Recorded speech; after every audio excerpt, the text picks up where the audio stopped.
Hey, hi, hello to anyone. Welcome to Unveiled, a D&D live game thing that we're playing here on Vibe Tribe Productions. I am Dakota Orishiro. We'll get right into introductions, then I will do a recap, and we'll get into it. So let's start with Tony. Oh my goodness, you mean I get to go first?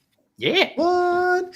Hey Internet, what's going on everybody? My name is Tony. I play Rusati Tea Leaf here on Unveiled.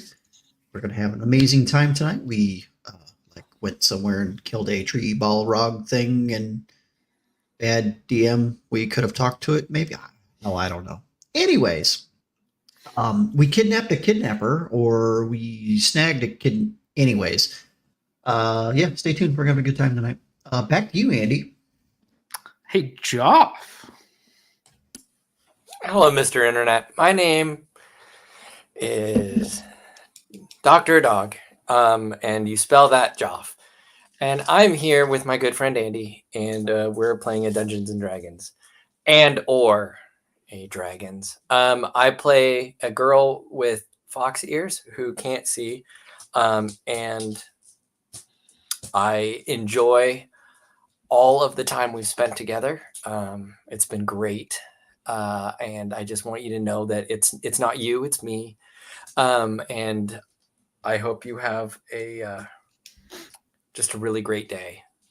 And over to you, Andy. How about Juice? Hi, I'm Josh. I play Cirrus. Who the fuck is Andy?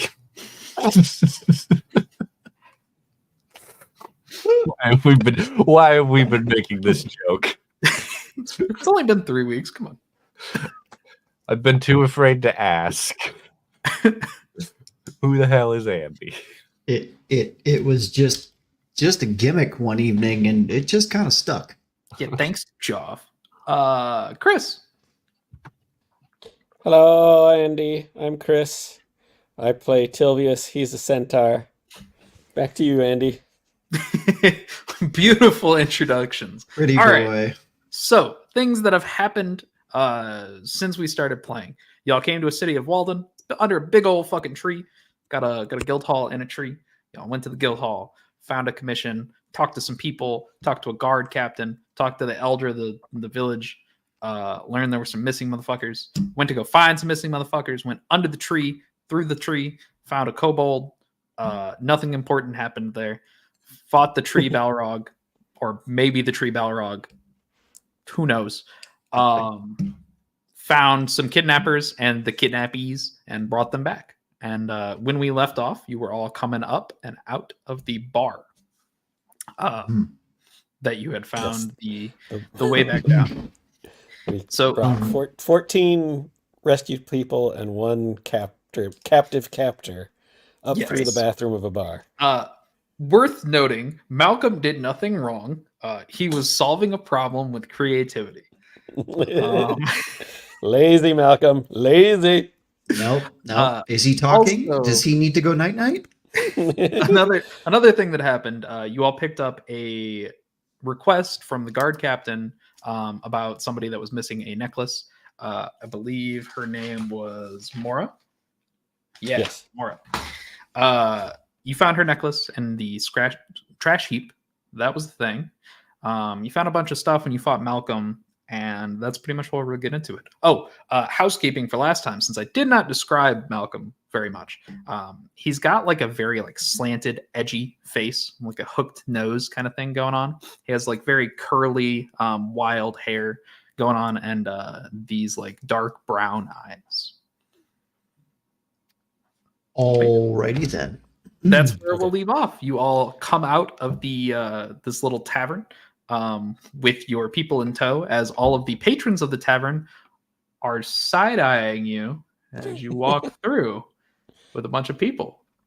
Most of them see you and go right back to their drinks.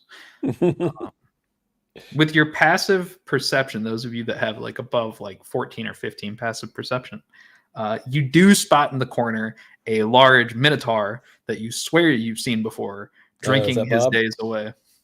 It's Bob. I want to talk to him later. I feel bad about Bob. All right, as we head outside, I'm gonna like trot to the front and turn around to the big, huge group and go, "Okay, everyone, I know you're super excited to get back to your homes. We're just gonna stop by the barracks and talk to Soraya real quick, just to get everything squared away, and then you're all free to go home. Okay?" Okay. So Perfect. to the Great. barracks. Grant. As you're kind of trotting through town, you definitely get like a bunch of looks. And occasionally as you're going through, some of like the citizens of the town will give you like a light clap, and you hear some, Yes, thank you. you, you hear some like cries of like joy and stuff as some people run up to embrace like loved ones that have gone missing, right? And then they kind of continue with you to the barracks. You come to the barracks, the doors, those like two front hanging doors, are still like open and closed as all the guards kind of move out to greet you, and they start taking the rescuees in one by one, wrapping Before them in anyone blankets and whatnot. Before anyone grabs Malcolm, because he was just like Yeah, he's still on your back. He's all like still strapped to your hogtied back. and slumped over my back. I'm gonna just unceremoniously dump him on the ground, and and then I'm gonna turn around and get real low down next to his face, and I'm gonna say, "You held people captive against their will. Pray that Soraya has mercy on you, because if I ever catch you out in the world again, I will not." All right, let's go in, everyone. So to be clear, you guys walk into the guard barracks. You kind of head back through all the guards, kind of part for you to go back towards Soraya's room. The door to Soraya's room, whereas before it was open, is now shut closed.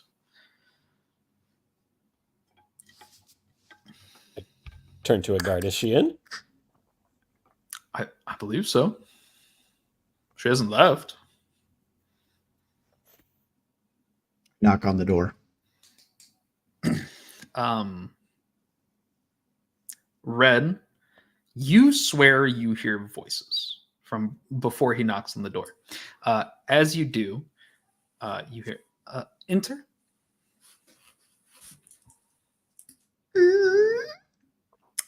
You open up the door, and inside you see Soraya sitting at her table with a bunch of documents on the desk as she looks up at you all and goes, "I assume your quest went well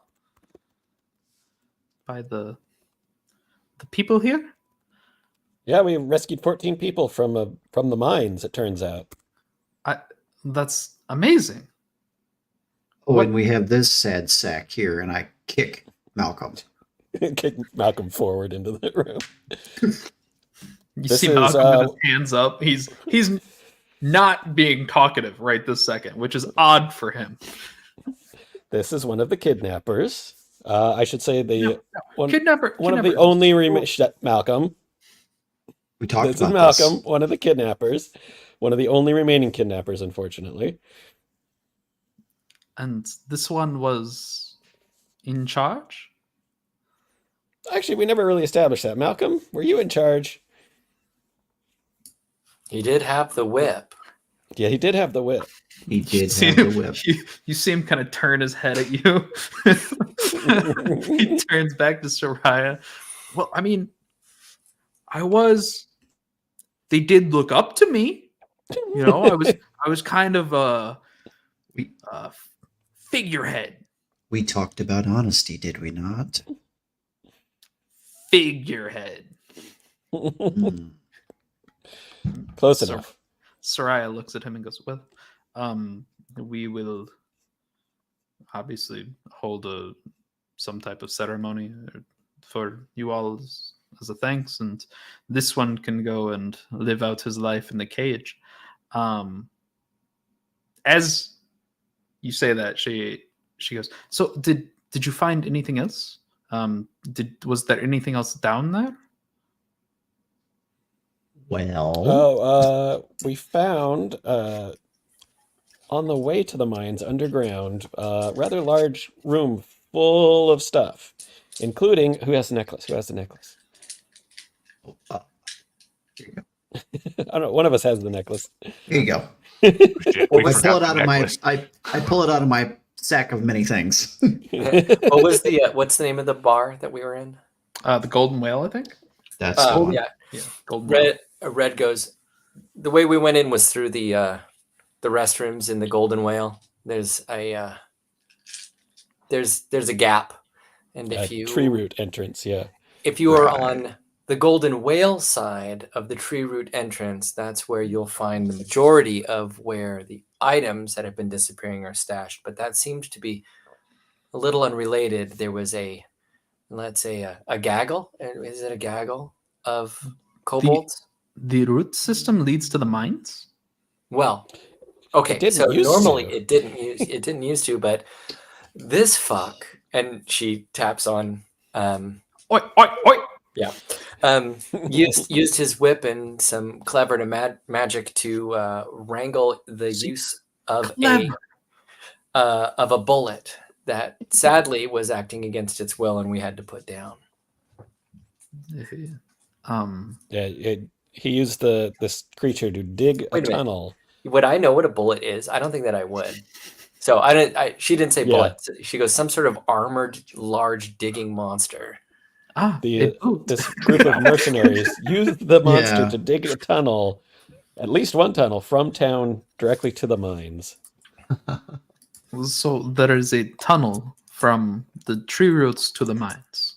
Yes. She kind of slumps back in her chair, starts tapping against the desk. Concerning?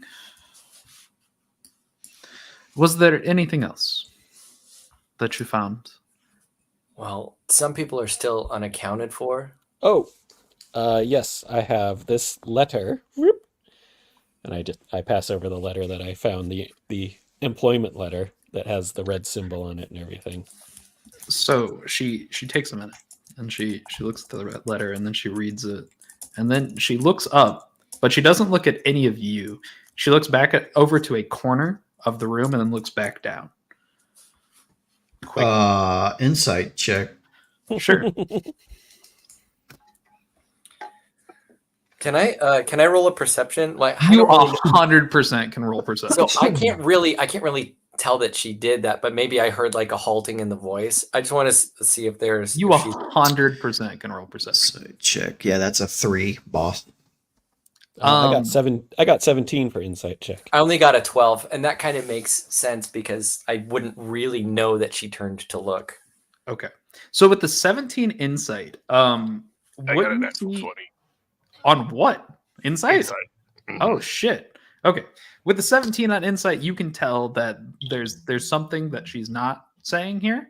The 20 on insight lets you know that on her face is not concern or worry or like regret or anything, right? It almost looks like she's searching for a response from someone.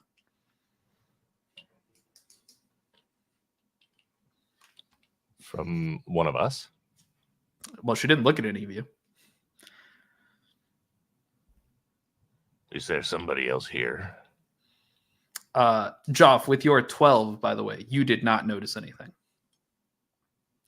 As you ask, if Quick there's- question. What's Quick up? question. You said I heard voices before I came in.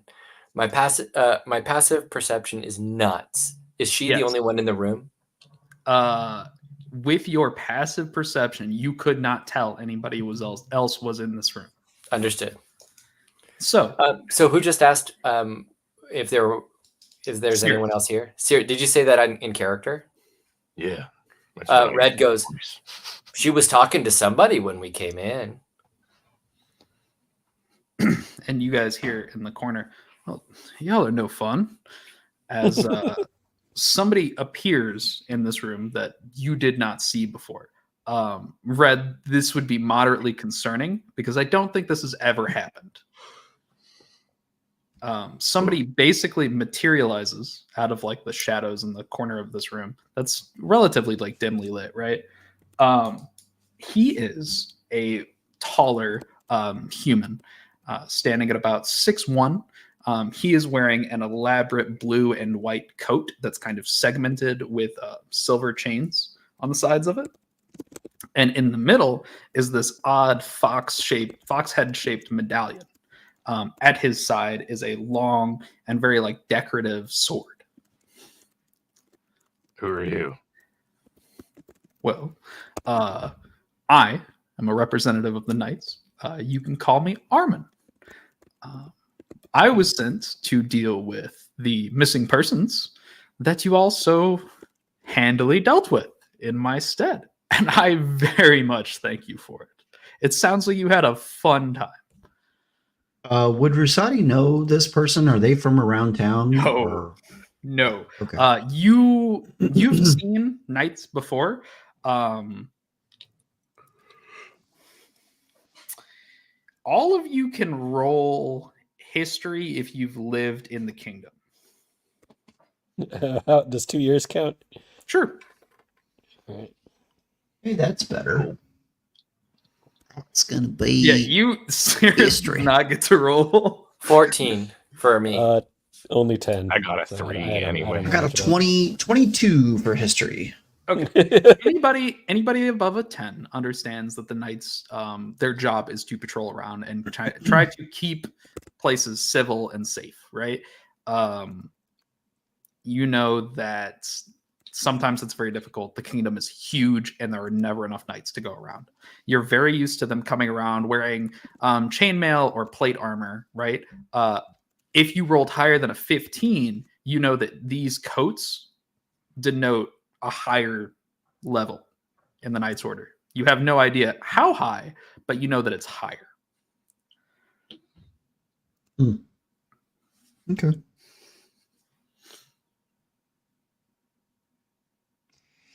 Well, Armin, if you don't mind me asking, why were you skulking in a corner? What?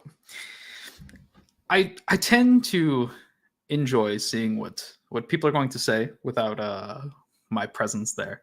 And also, this was very much your moment. You really did complete my job for me, to which I am very thankful. And the kingdom is very thankful.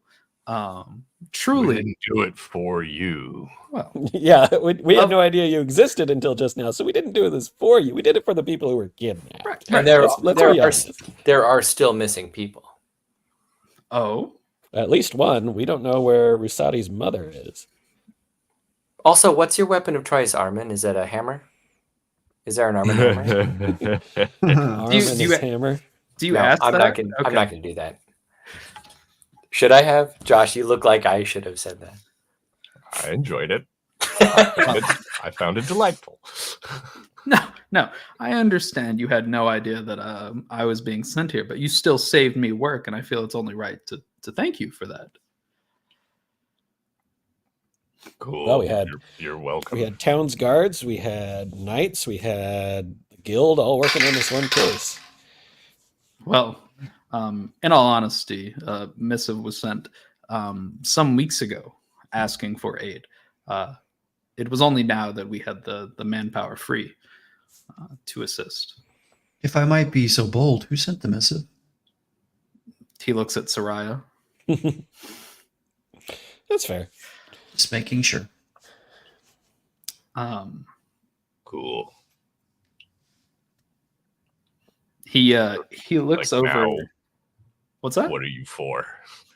Well, not a whole lot actually. I'm here for the next 2 days to solve this. I was told to have it done and be back within 2 days by my commander, and you really don't want to disappoint him.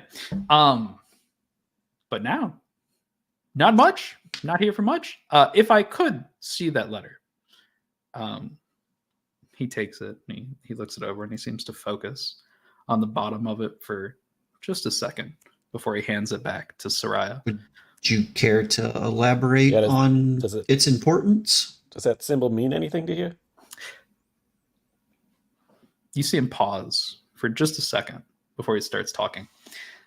We've seen it in a couple of places here and there. Odd operations in the kingdom. kind of spanning the kingdom in and of itself, but we're not sure exactly Stop what it dropping means. your money, Rusati.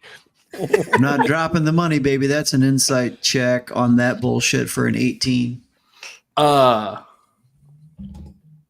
Yeah, with an 18, you can tell that he is not telling you the whole truth. This is very, very much sounds like it's repeated for anybody that asks questions about that.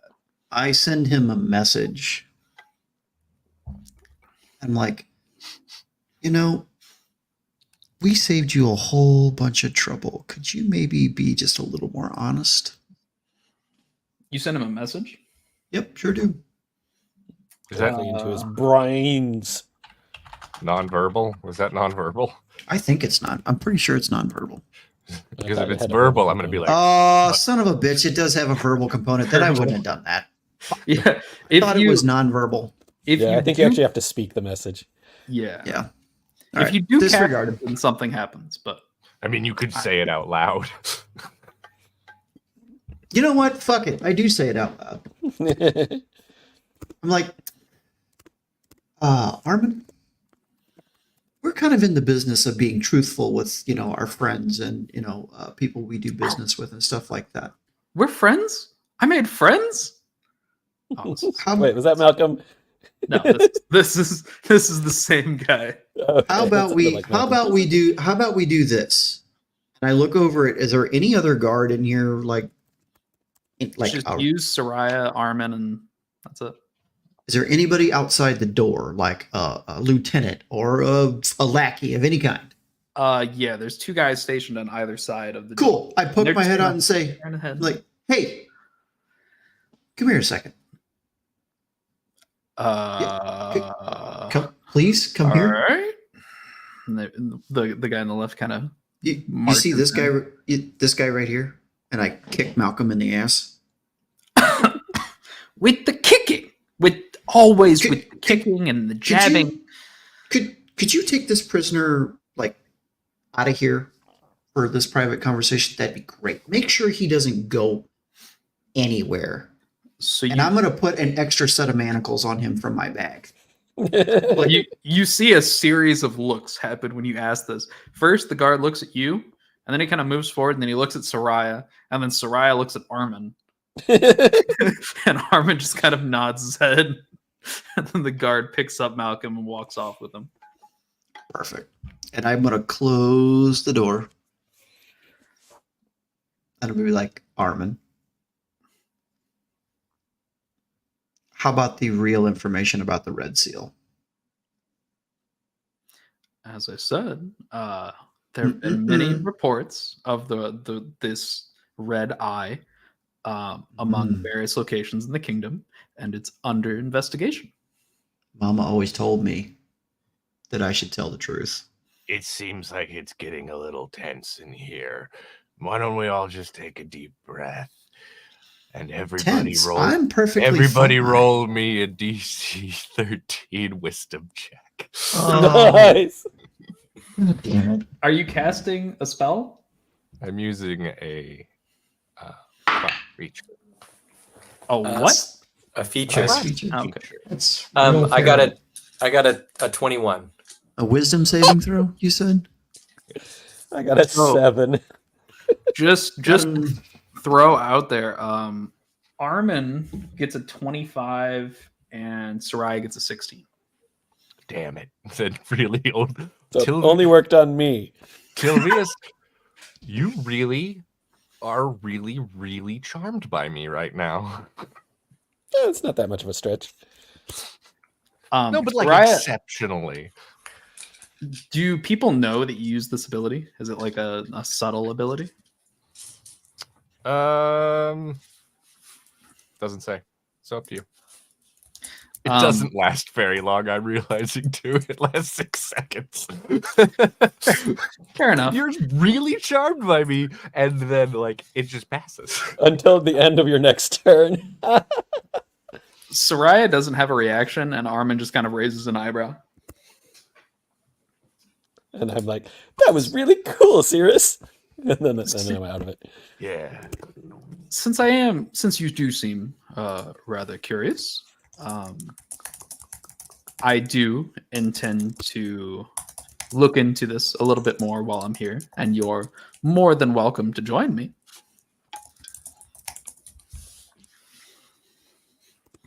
How about it, Rusadi? That'd be fine by me. Did you happen to see anything else relating to this red eye anywhere? What about the winery? Was that the red eye thing? Serious, you're Kevin saw that, so I didn't see it exactly. Winery? Yeah, the asshole Remember in the when we went house. to the guys, the He was magistrate? or definitely whatever? talking to somebody. There was definitely some sort of magic shenanigans going on, and because of that, we thought he was connected to the disappearance of the people. But the only thing we can track that to is that they asked for ore and told people to mine more ore, and we thought that was potentially code, but I don't remember that guy's name, to be honest. And Marquis Wow. Eriquine the Fourth. oh, Holy shit! Yeah. Yes. I take good notes. so we were in his house trying to discern information. Also, I and, had this really good idea about concerts at the winery that he did not like. think was a good idea. yeah, Damn and sure. one of his Minotaur guards thought it was a fantastic idea, and I think he Yeah. had the boot for it, which is honestly, if you're asking me, it's a little too much. You know, if somebody has good ideas, they should be recognized and not kicked out. That's like to me, that's just What about Rude. the thing we found Tend inside to agree. the tree Balrog? oh that was the- part and parcel to its controlling its control from Yeah. the guy with the whip. Whoever has the whip has the Has control of the second gem that gem. goes with it. The gem, though. Did you guys turn Yeah. that in, or do you still have that? We have it. No, we forgot to turn that in. Forgot. I Forgot. I don't even know. I didn't have it listed in my inventory, so I must not have picked it up. Yeah. I know that Red doesn't have it either. I thought Rusadi got all the magical stuff because we were like, Yeah, "Here, that's all in magical the guy." bag. Yeah. It's in my bag, baby. I got it. So, Red's like, yeah, stuff was fishy over at the winery, but you can't very well rummage around somebody's house while they're living in it. You know what I mean? So He was talking into a map that had a red mouth on it. yeah, that one. Well, I didn't, of course. That's what I just knew something was fishy. Cirrus said. Perhaps trip is in order. Sure. Regardless, I appreciate all that you've done. It seems I have something to do tonight. And he moves to walk out of the room. And as he kind of opens the door and moves to leave, he looks back at you all and goes, did you need anything else from me? Well, where are you staying? What did I say the inn was where you guys are at? Oh, you guys are staying at the guild hall. We're staying at the guild hall, yeah. Guild, yeah. Yeah. We were gonna go over to the Golden Whale, but that ended up being our inn to the thing. Yeah, I don't have any notes for an inn. So he'll look back at you and be, the Daylight Inn, next to the square. Do find me. Kind of looks outside through one of the windows in the room. Perhaps tonight. And he looks back at Soraya and goes, Soraya, I may need to talk to our dear friend Malcolm later. Do make sure he's capable of speech. And he turns to walk off. Soraya, did you need to take any statements from any of the kidnapped people, or should we get them back to their homes now? You can send them off. I'll find them if I need them. Okay, sounds good. Much rather have them home. gonna Point of follow- interest to the DM. Yeah. We have that guild writ that's like, please do this. Do I need a signature? Nope. Oh, Actually, you Say probably what's would. done. You probably would. You probably So, need a signature from As her. we're getting, I'm a notary. would expect nothing less from Cirrus. As we're leaving, play notary. Red uncurls a receipt from her hair and motions it over to Soraya. she'll pull out a quill from the table, dab it, and sign a signature And on it. back in the hair And on the opposite side. thank you again. I can't express our gratitude. No problem. I'm gonna tell all these people they can go home now. So I'll head out of the office and be like, everyone, you're free to return to your homes. Rusadi's going to, as everybody's leaving, Rusadi's going to open his pack and just start handing out little bags of tea for everybody to take home. While that's happening, Free promotion. while that's happening, and people are like in a jubilant state, Red's gonna turn back to Soraya and say, just rough count, because of course I don't know how many people there are there. We know that Rusadi's mother is still missing. Is there any other person missing from that number? We She found looks at one of the 14 guards, and 14. We had during the serial disappearances, we only had 14. Miss Tea Leaf, the proprietor of the tea shop, she went missing some months before anything else happened. Some We haven't- months. Some months. And I Month. spin around after that, and I'm like,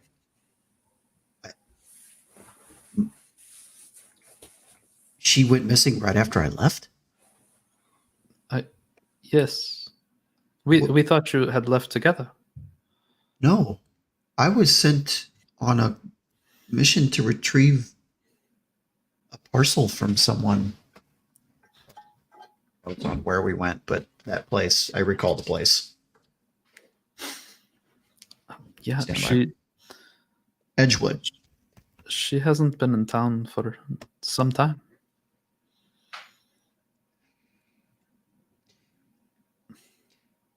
Oh, Rusadi. I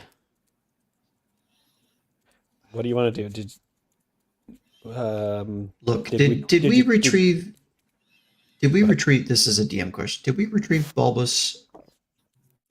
Did we find? We found him, right? Yeah, We he did. was I he thought was we one of the did. kidnapped people. Okay. Yep. Okay. I turn and look at Tillius. I'm like, Tillius,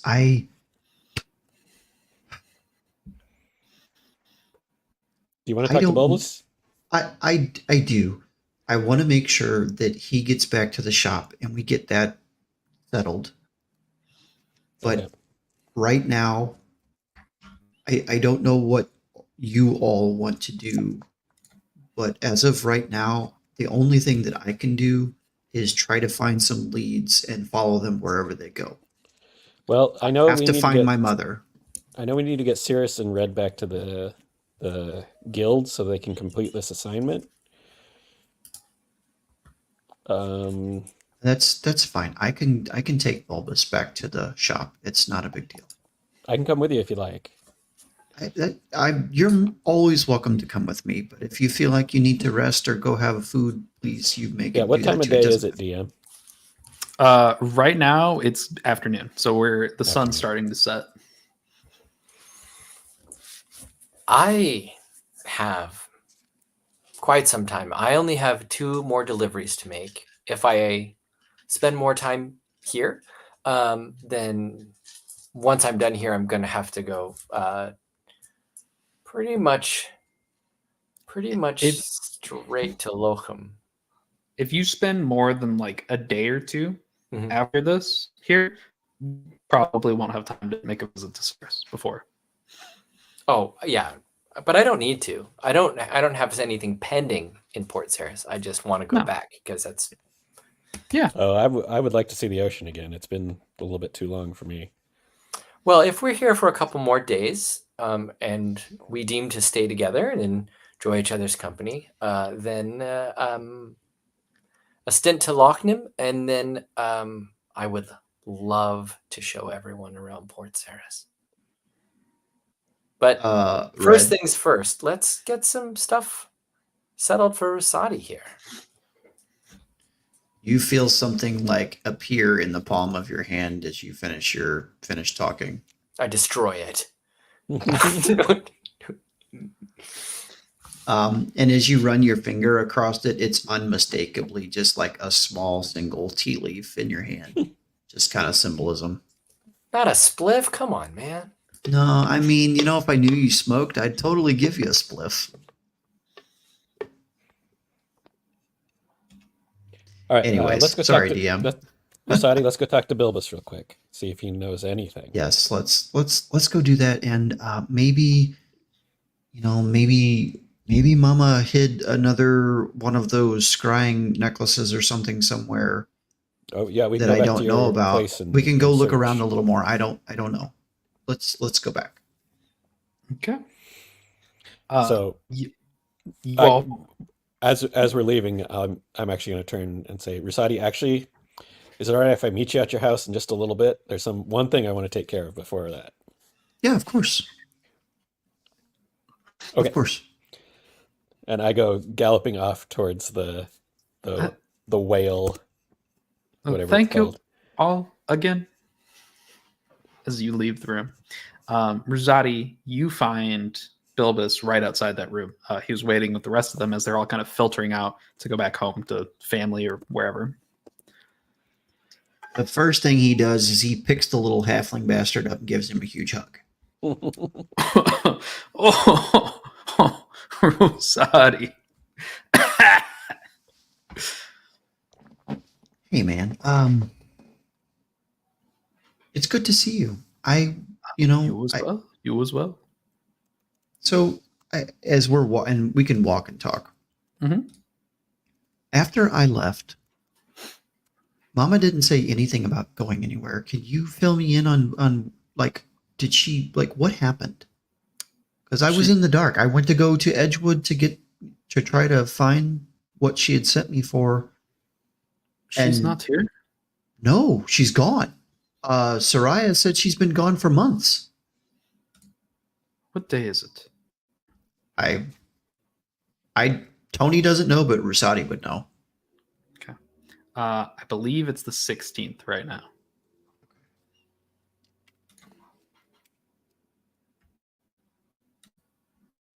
I tell him. Yeah, it's the 16th of Ruhaha. I don't know. One of the fall He- months. He kind of turns, and instead of you were heading towards the tea shop initially, he turns to go towards his house instead. So it's been almost 2 months.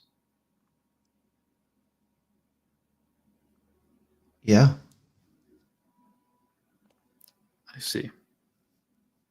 Did you not know the passage of time? It all kind of blurred together. I mean, that's fair. That's fair.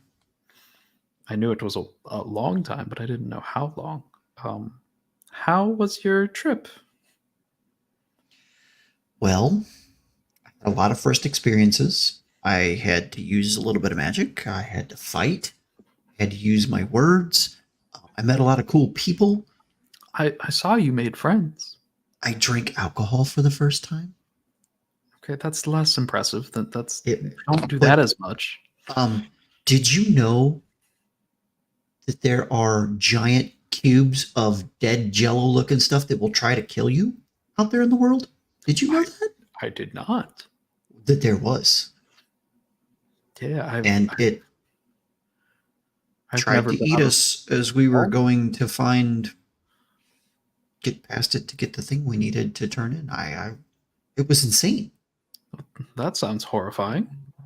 It was pretty intense, exhilarating, I might add. And you see this like youthful exuberance just like coming across his face, is like he recalls all of those experiences to him as they walk.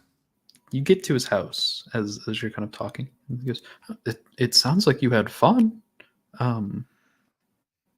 You have plans to continue?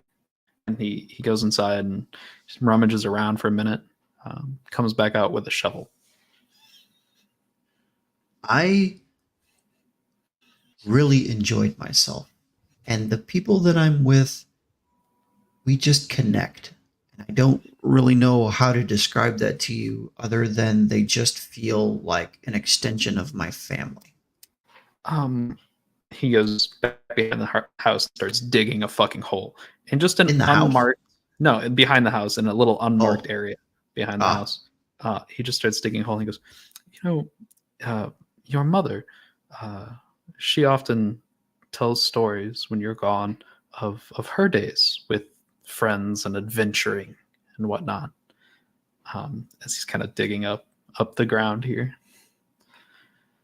Can I help you with that? What are we No, doing? it'll only take a minute. And eventually you hear like the telltale sign of like a clink because he hits something. Kind of gets down, puts the shovel off to the side, and clears a bunch of dirt away as he picks up a small box.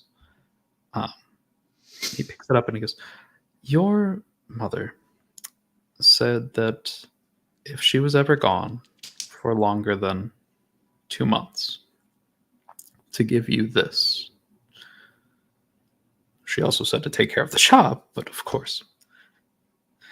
And as he opens it, you find a spell book that looks very reminiscent of your spell book. It has a latch on the front that looks like it has a little keyhole for a lock.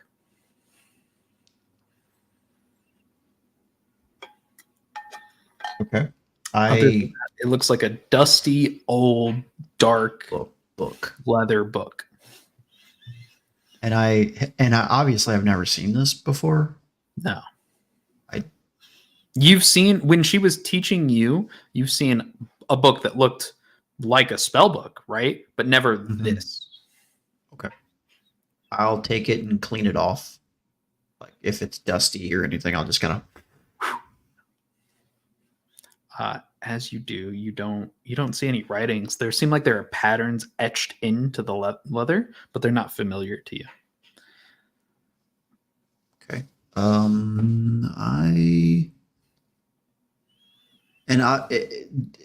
Is the key lock engaged where it's like the book is locked? You haven't tried to open it yet. Okay, I would like to try to open it. As you go to open it, the latch does not have any resistance for you. As you kind of peel it open, and it opens. As you kind of turn through the pages, you see those same etchings on the other side of the leather of the book, and the pages are empty. And Bill just kind of looks up and goes, "Huh, I never knew it opened." I cast detect magic. Okay.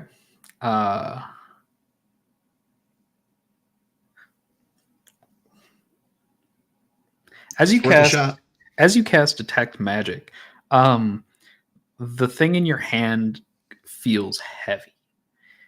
It doesn't radiate magic as if something had been cast, but it radiates all of the different schools of magic, as if there's something here, but it doesn't feel like somebody cast a spell on it. It feels magical, and it feels like there is every school of magic. So it would feel like heavy of knowledge, like magic knowledge per se, like how you would feel like. As you've walked around, and especially when you cast detect magic in the square, the square felt heavier with the presence of magic, right? Like the air felt a little bit heavier, as if somebody had like it was foggy or something, right? This is very similar to that in your hands. Wow. Okay. Well, it looks like I'm going to have to do some more research or learning. And I just kind of look up at this guy and go, "Thank you, Mother." I'll close the book. And I'll just kind of like turn it like flat and just like give it a hug. Because, that's all I have of her basically right now for the most part. Sure. And I'll be like, "Well, thank you for this. I know it's something incredibly special, and I will do my best to unlock its secrets and will do what I can to find Mother. I'm sure she's perfectly fine. I can't imagine anything happening to her. I mean, one could only hope. But if she's anything as amazing as she's been to me, I'm sure there's someone out there who would love to. And I just kind of trail off. If you ever need anything, you know where I am, and this is your home. If you could do me a favor while I'm gone.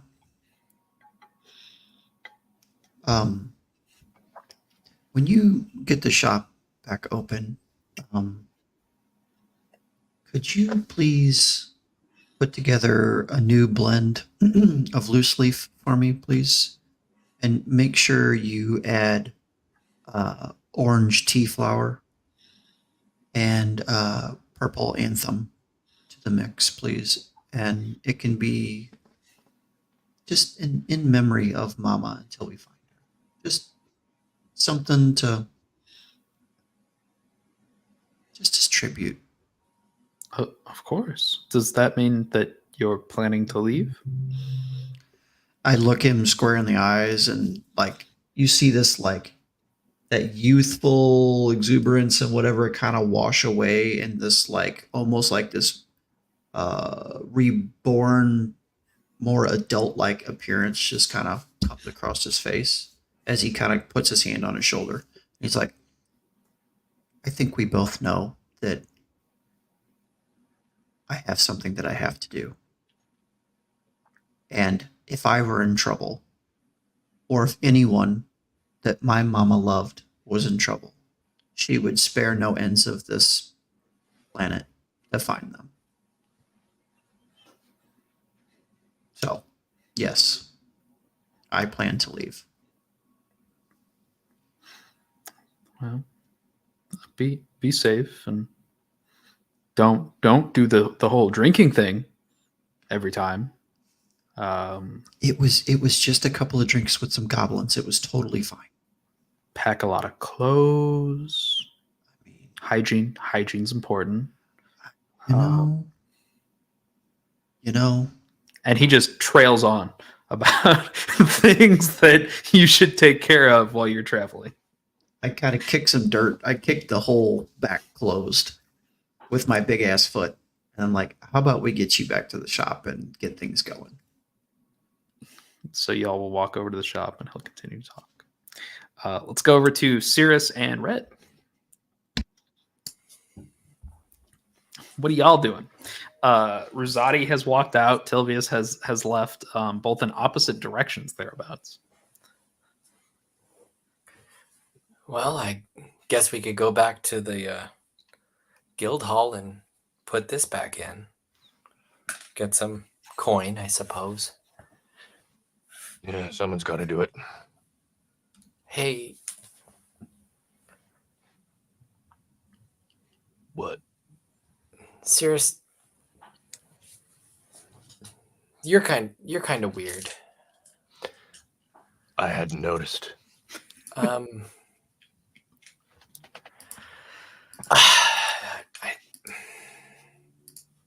Can I ask you something while we get this done? Of course. I mean, maybe it'd be better to ask you or Tilvius or Rosati. They seem really personable, and they might not get it.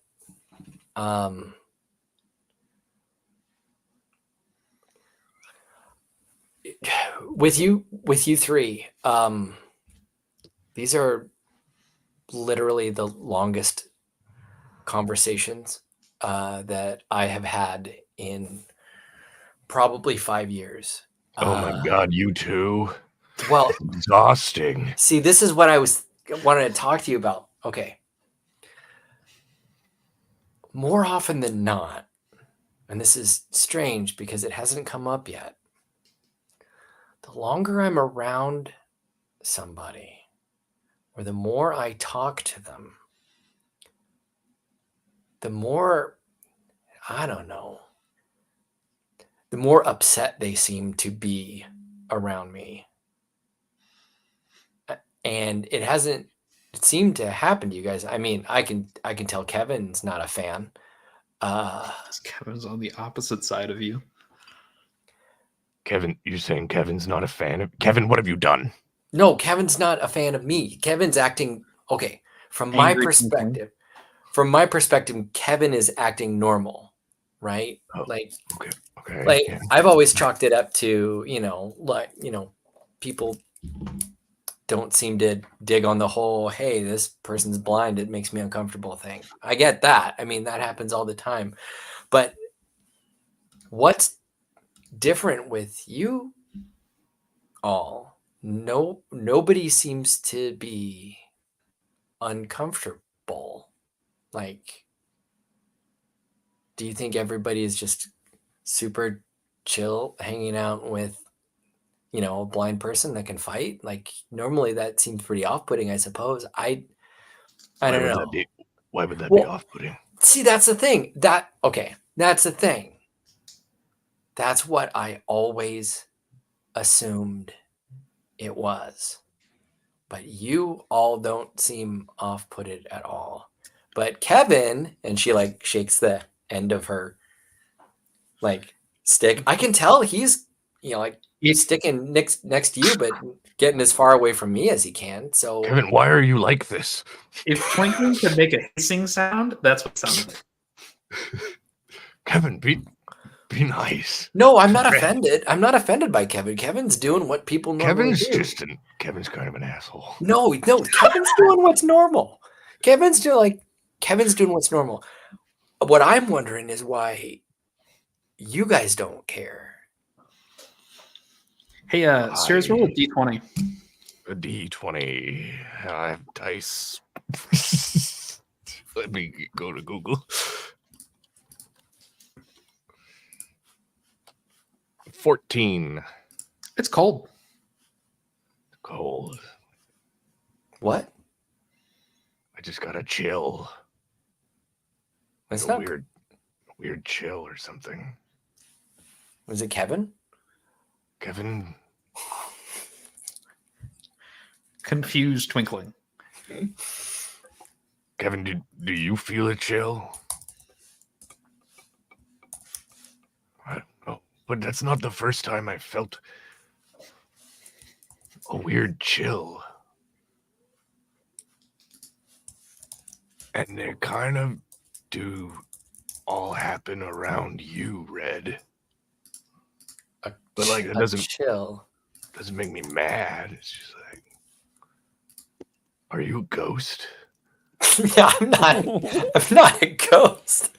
I'm not a ghost. Okay. I mean, I don't think I am. I mean, I'm certainly not dead. Not yet.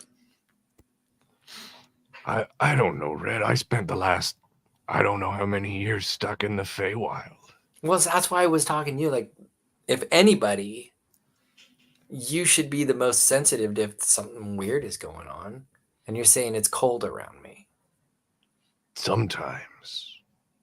Like when? Like a couple times in the cave. Like when, I don't know, you were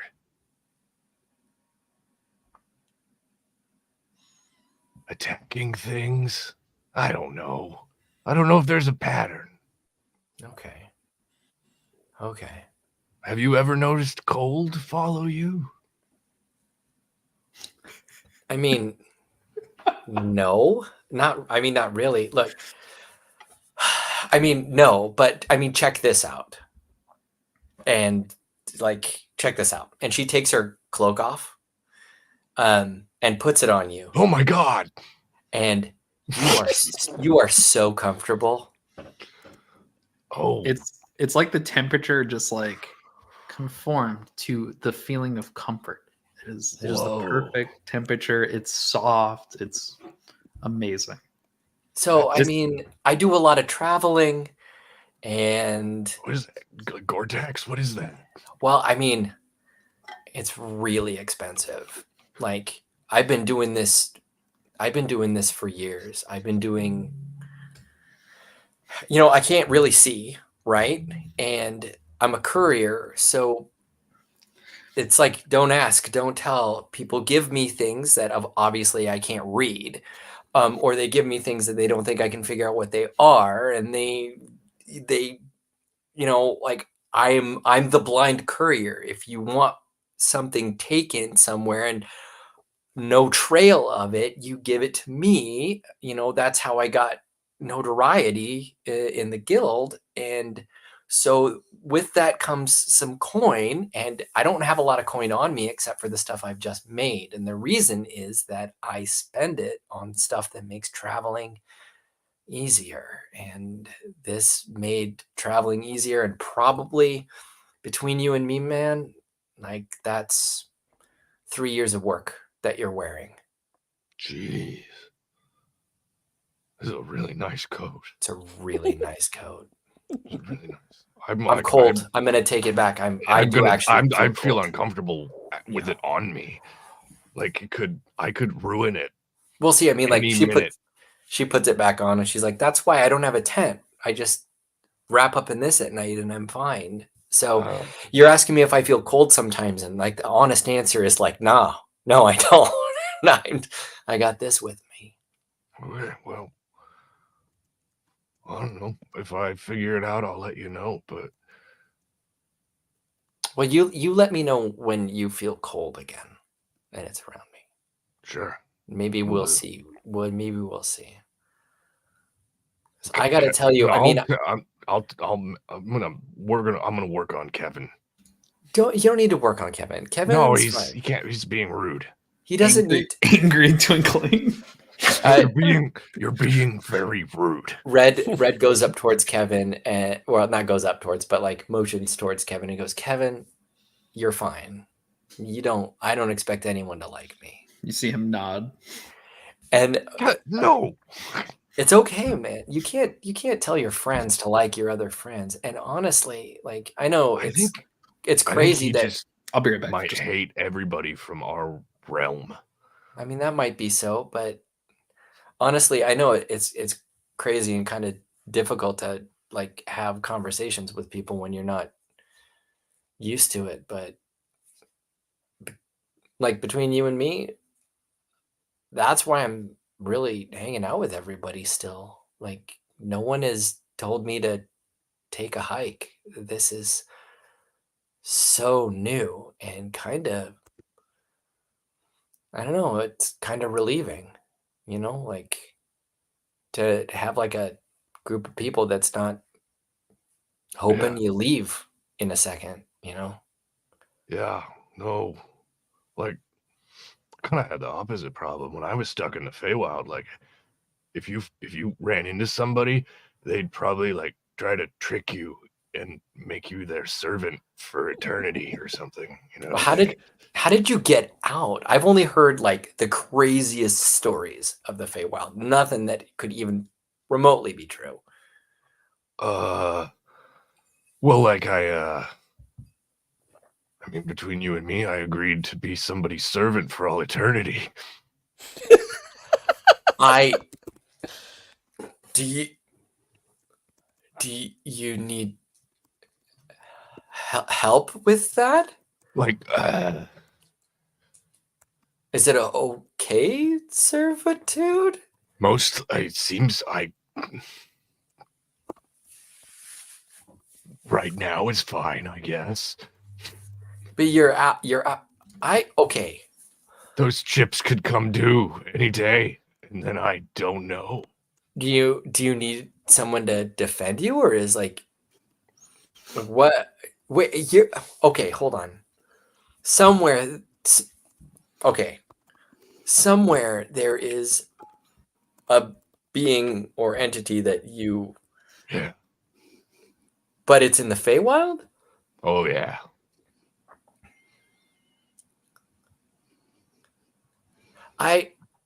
Kevin give affirmation twinkles.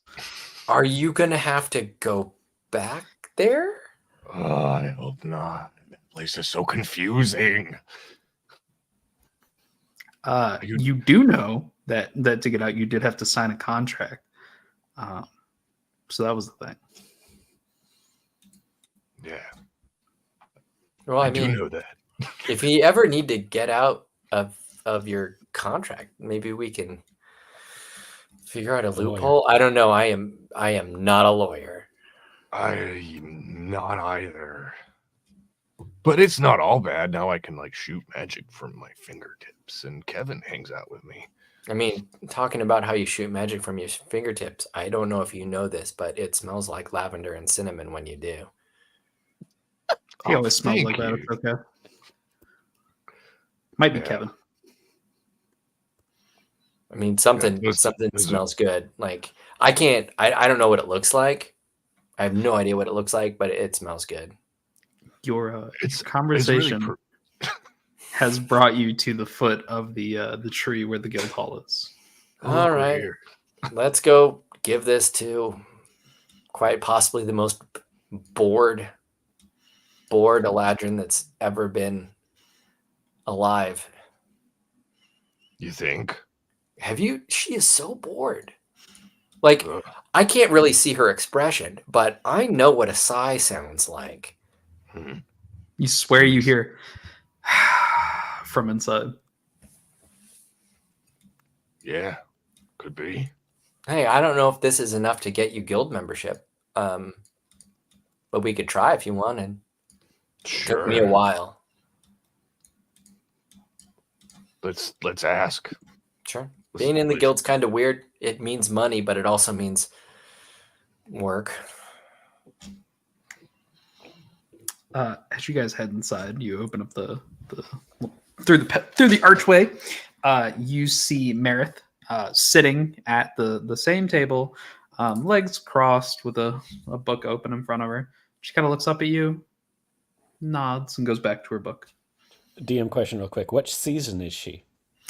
She is green, so spring.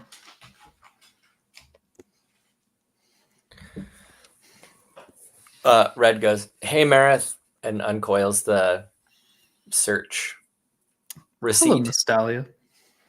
She I closes up the book. just Red is fine. I know what's on the books. Just that sounds so formal. Here.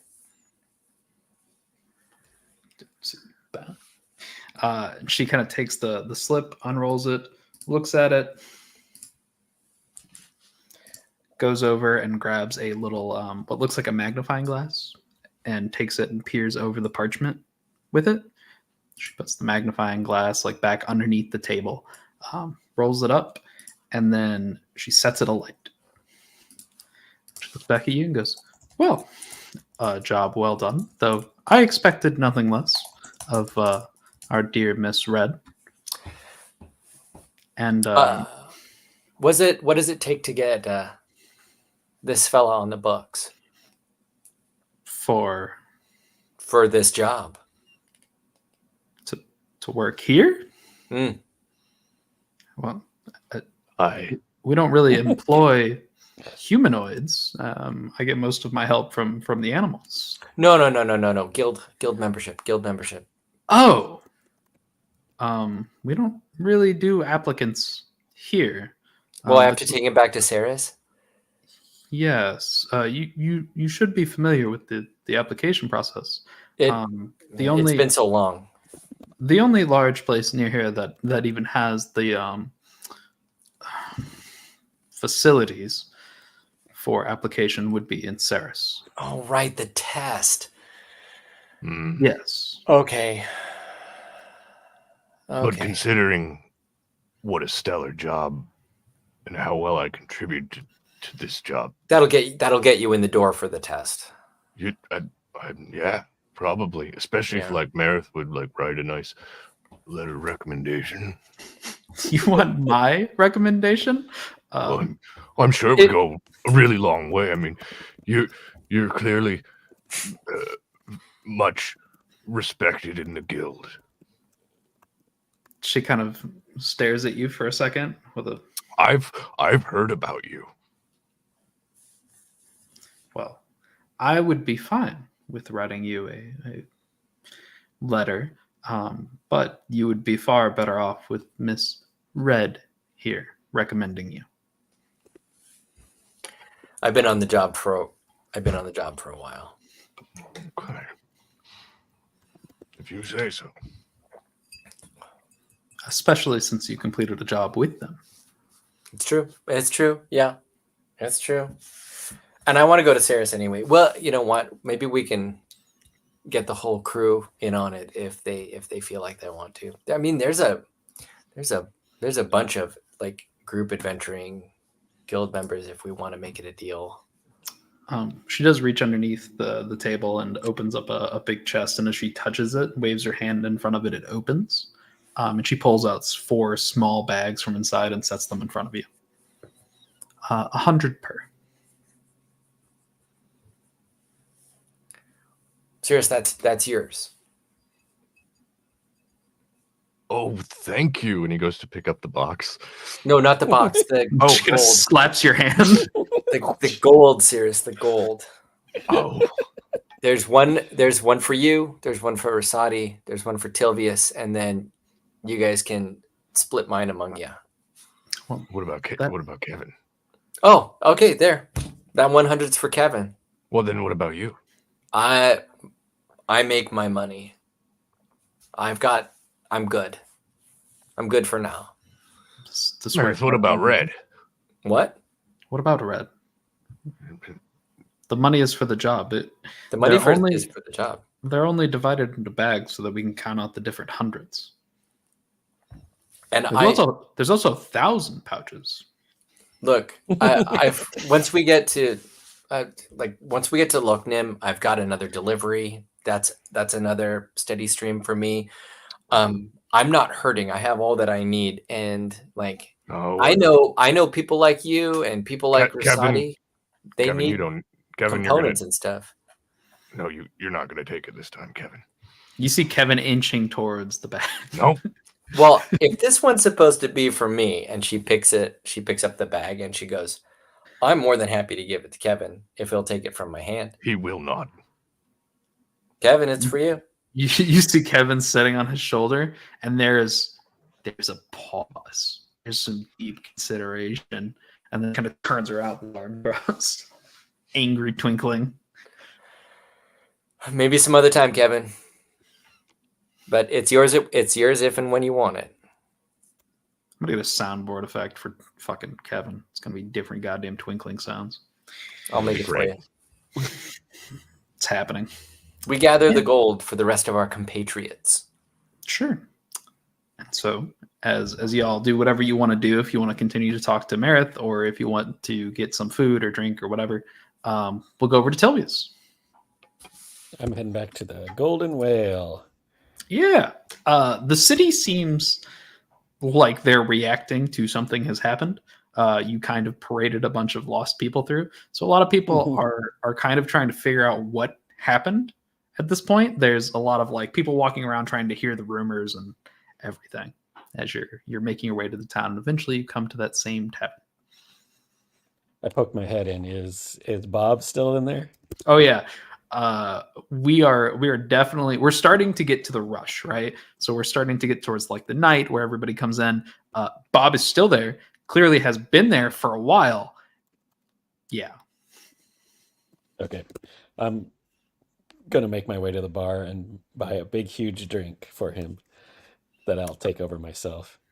You hear as the bartender takes a glass that does not look very clean and slides it over to you and fills it with some type of amber liquid. Okay. How much?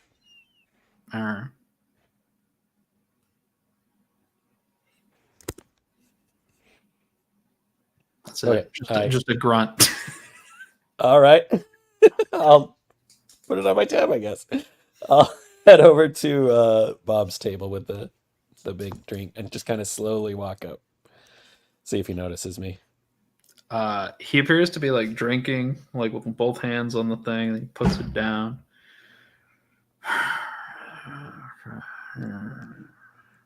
Okay, before he picks it up again, I will put my big tankard down next to his and slide it towards him. What? Wait. I've Hi, seen Bob. you. Where It's did me. I see you? Outside the winery, I had the idea of concerts at the vineyard. Ah. And takes the drink and he just goes, slams as much as he can. What do you want now? I came to apologize. I feel like I've gotten you in trouble with the boss. What boss?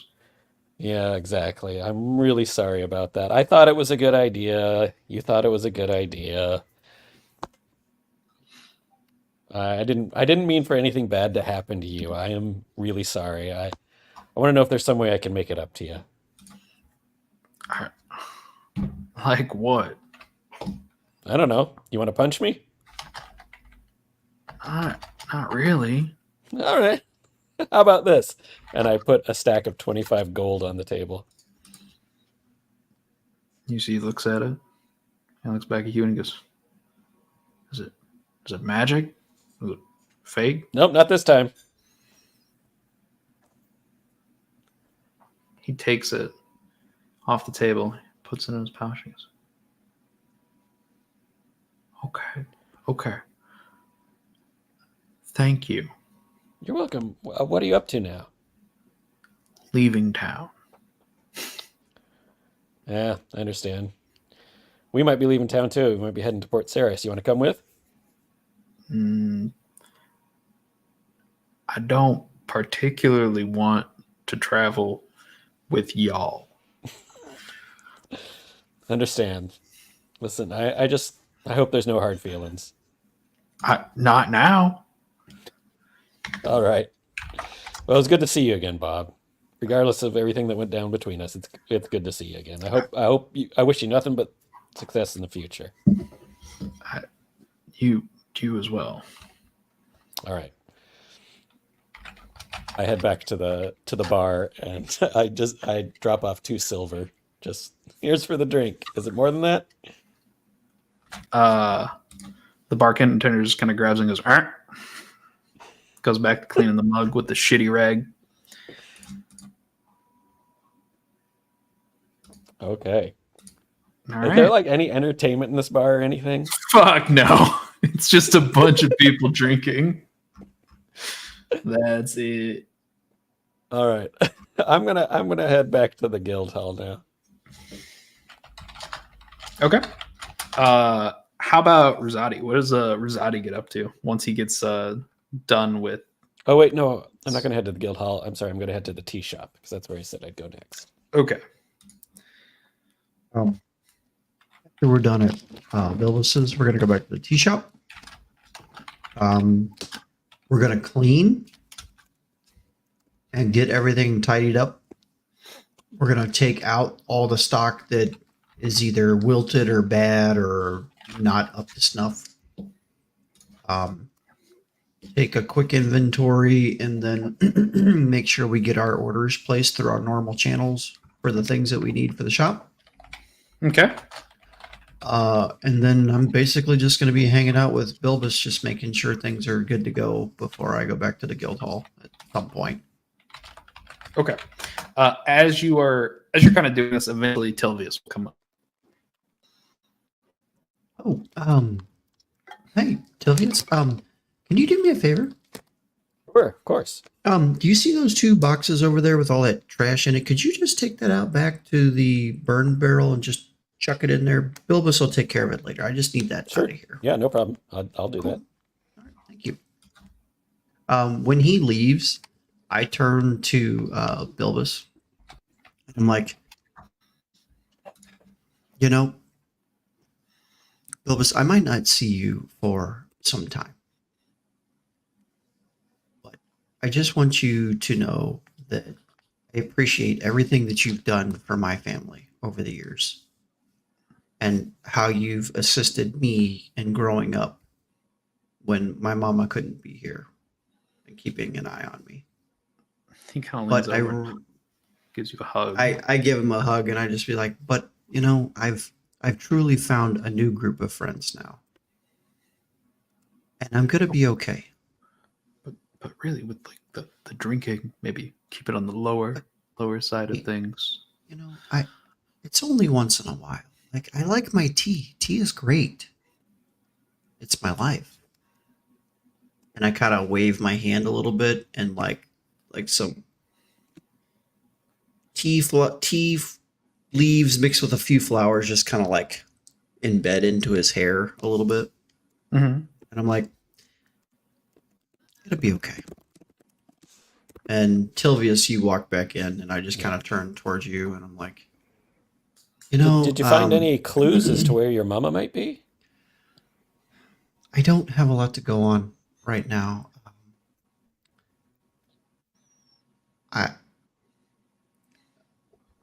I could almost cast myself to the wind and just try to find answers wherever we end up. Continue trying to contact her. Maybe I can find some other wizards like, myself or Mama that could maybe help me Yeah, find her. if we can find anyone who can send a magical message, because I've heard about those kinds of things, and you might be able to contact her that way. Figure out It's where she is. unfortunate that Mama never taught me that one. Yeah, I just had the necklace, and it's not working anymore. Okay. So I just don't kind of put know. my arm around him. Listen, whatever you need, buddy. I'm here for you, okay? I'm just worried, Yeah, I understand. Just worried. I guess, Bilbus, are you sure everything's okay? Do you need anything else? Can I do anything else around here? No, I'm perfectly fine. I have run this establishment since you were in diapers. I mean, that's fair.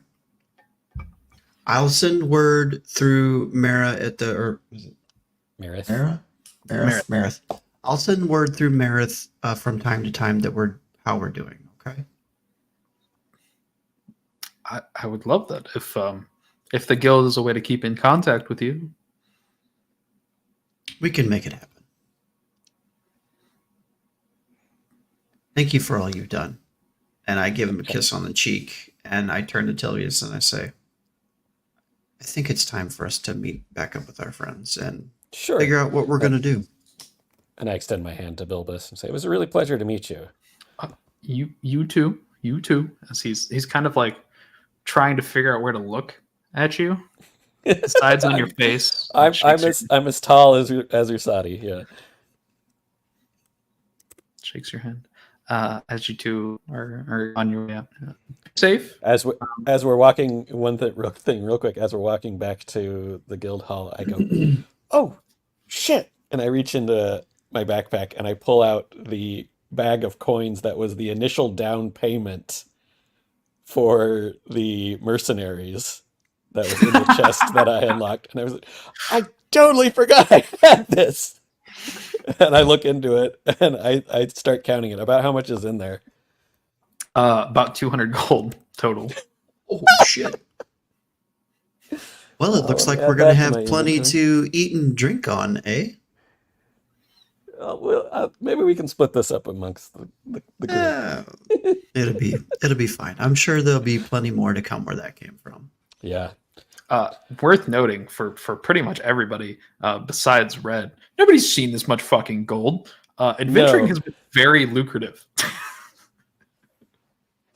I think we'll be all right, Tilvius. I think so. Yeah, I think we will now. I wonder if I probably should have given this to Soraya as evidence or something. Oh well, let's get to the guild.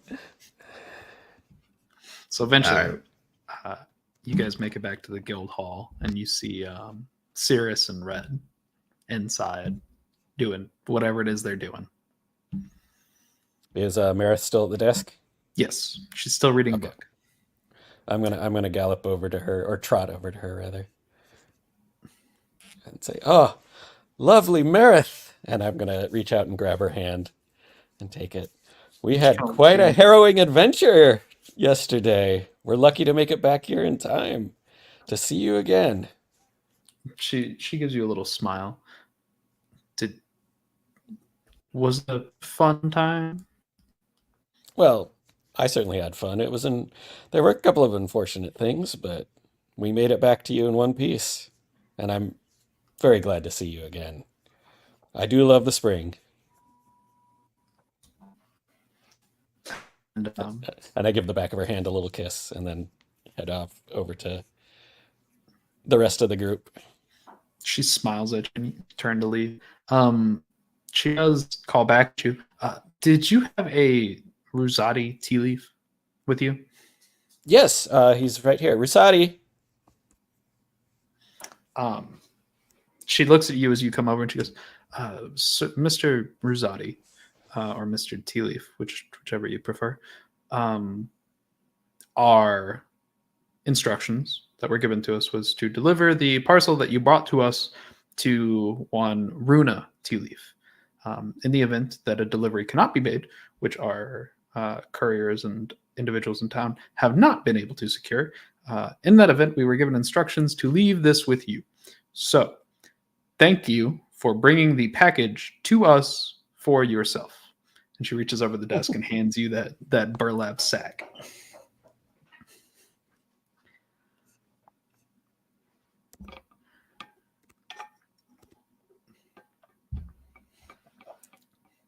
I think you're muted. Sure am. Be like, yeah. Thank you. I'll have to check out what this is here in a little bit. Thank you. Sure. Of course. We of the guild are glad to complete all contracts.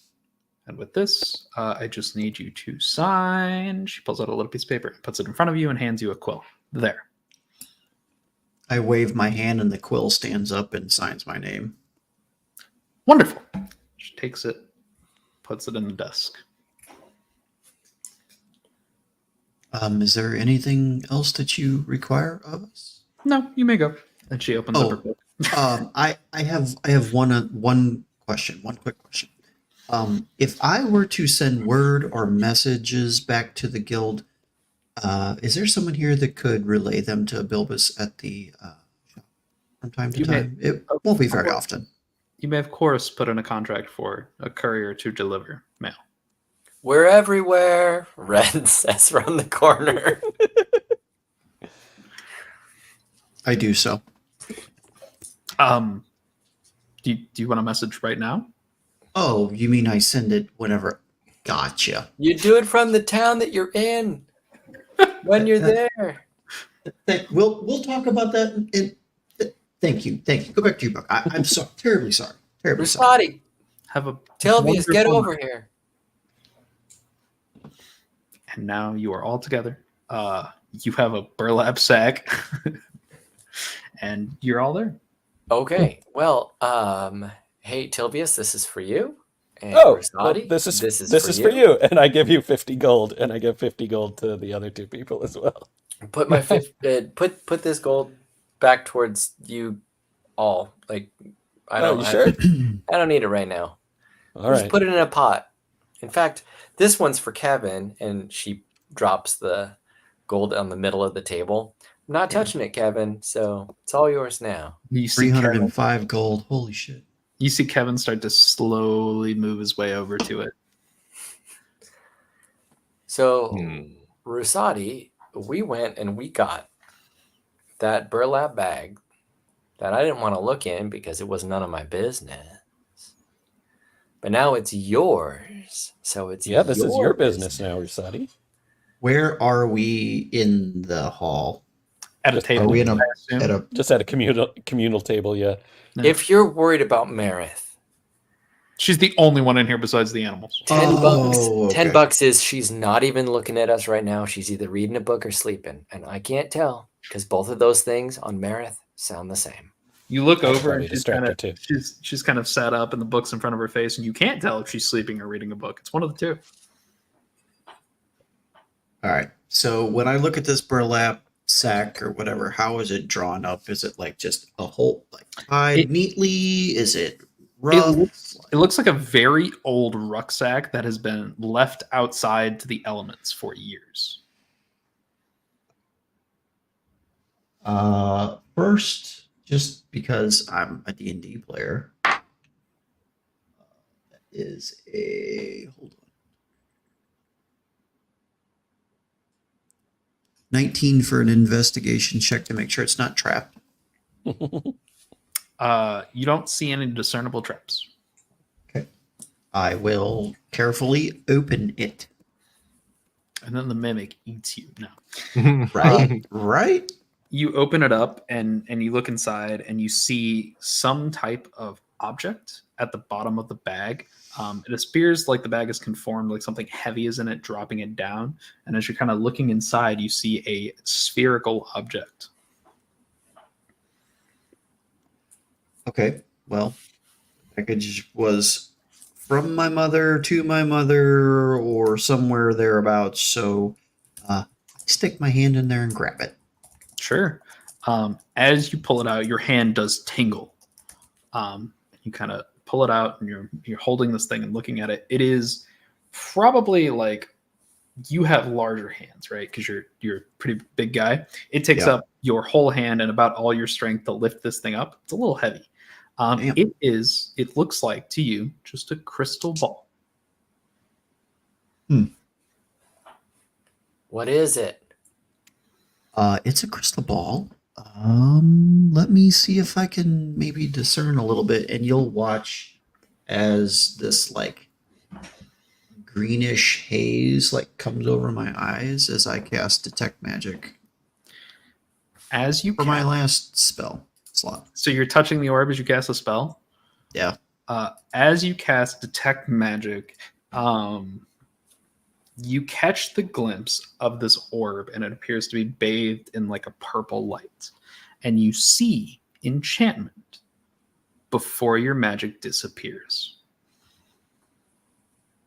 Like it disappears as in gets sucked You into lose this thing. You lose concentration on the spell. You're not sure why or where it went, but you lose concentration on the spell.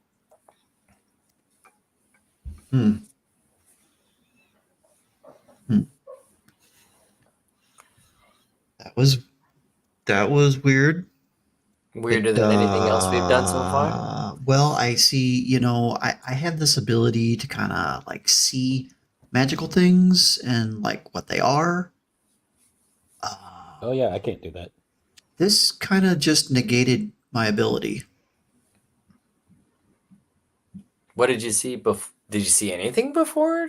I saw this like purplish kind of like coloration or hue around it, and definitely the School of Enchantment.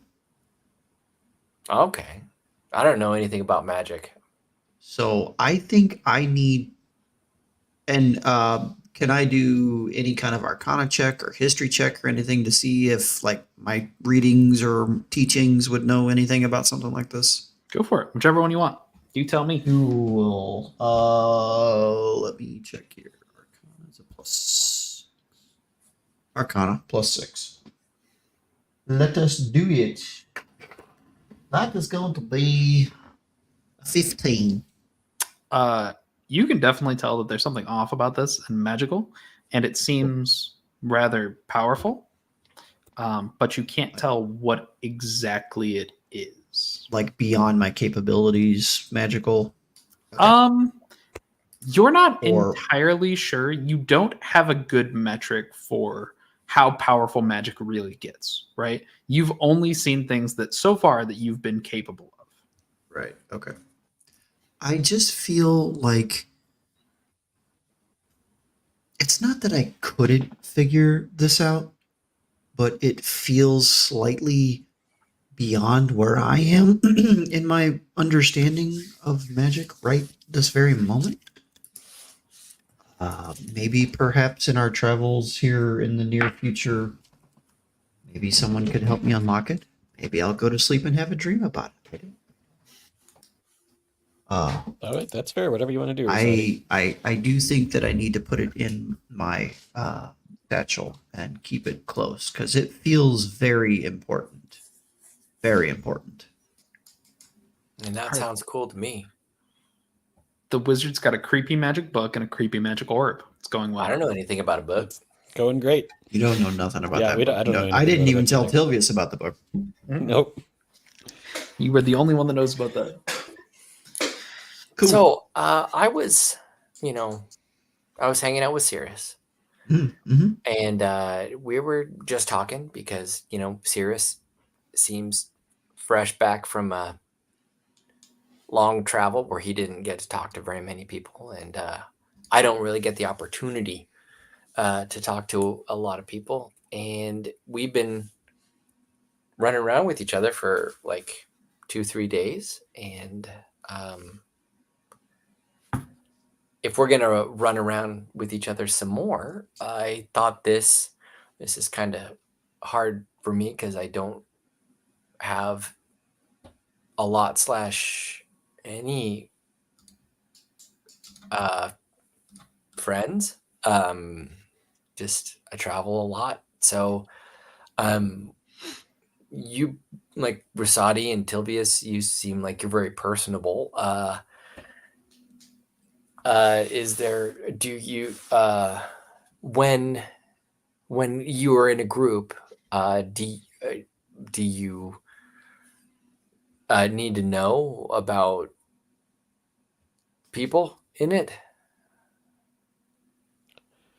I'm not sure I understand the question, but Like if we're gonna travel some more, do you want to like, do I know more about you? Do you know more about me? Or are we just like, hey, here we go, we're together, and we're gonna whatever you'd like to share, I'd be happy to know more about you. I But whatever, I if you don't want to share, I don't want to pressure you. well, no, I mean, no pressure. Like I don't have a lot to share, but I'm not trying to share either. I'm Sure. like, look, I'm not good or often with a lot of people for a long time.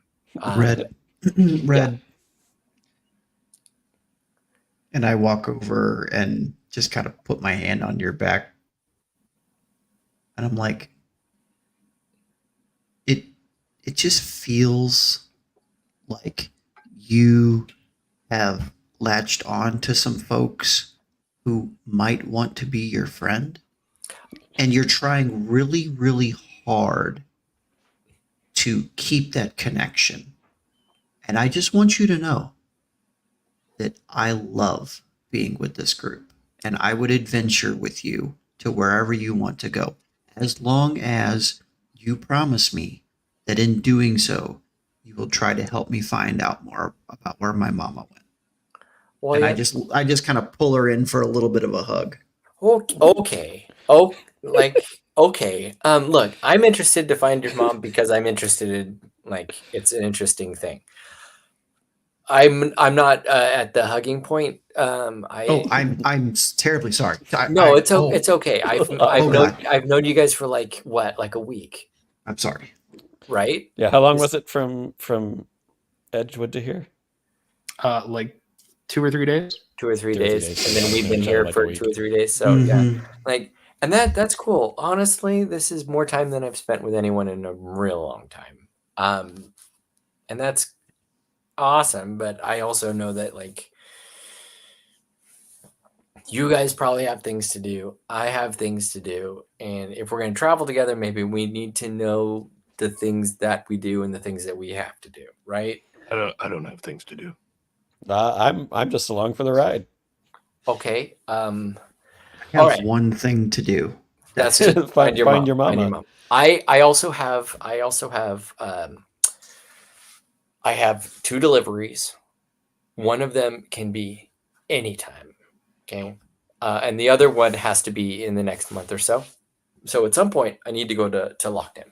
Okay. But I've never been there.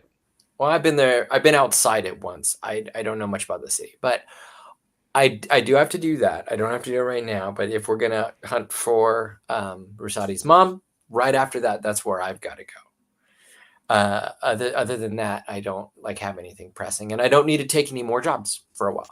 I've got enough to live on, and like we've got some money in the pot, that kind of a thing. But like we just fought a monster and a bunch of dudes, and like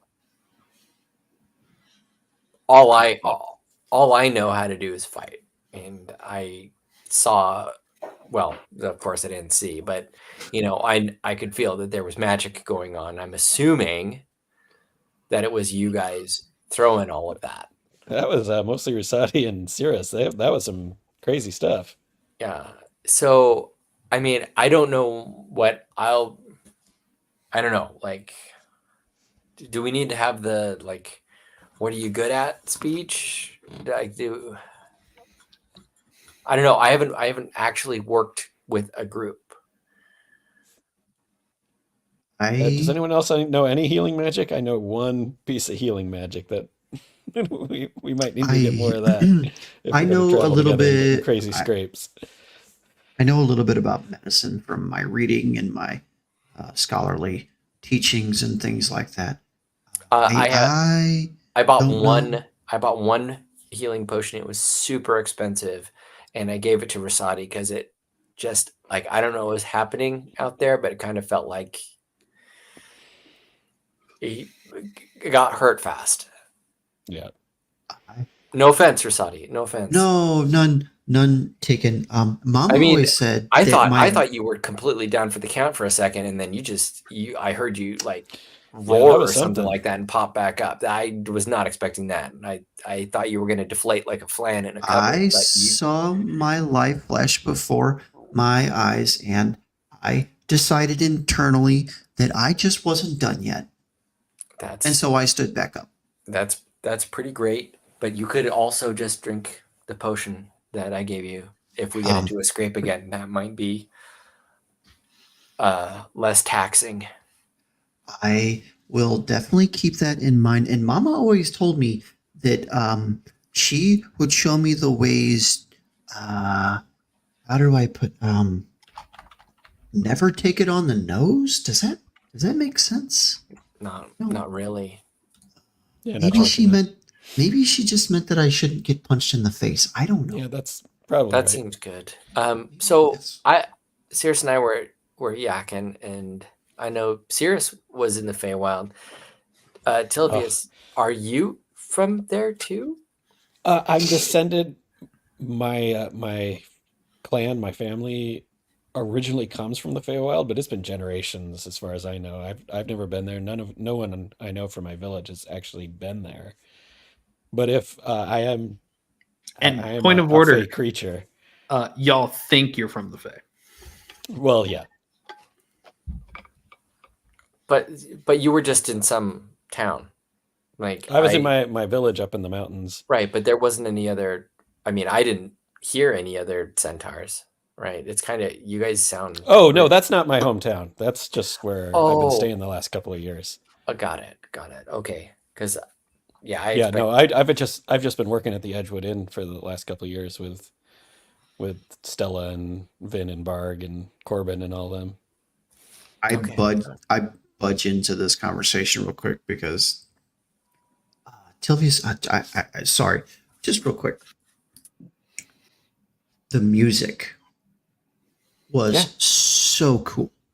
Oh, thank you. Do you think you could teach me to play an instrument sometime? Well, you want to start with drums? That's what I started with, and they're the easiest. I mean, I would love to do anything. Would be cool. So fun. I reach into my backpack and I pull out a small little just hand drum that's about maybe 8 inches in diameter and like 3 inches thick. And I put it on the table, and then I pull out a tambourine and I put it on next to him. Here's what I got. My eyes just go wide. Yeah, let's. Do you want to see? Yeah. Do you want to see how I use them? Yeah, please. Okay. So I pick him back up and I back away from the table and I put him on the floor in front of me. Mm-hmm. And then I reach and I pull out my violin and the bowstring, and I'll play a song. Okay. So let me roll performance here real quick. Oh, come on, Dice app.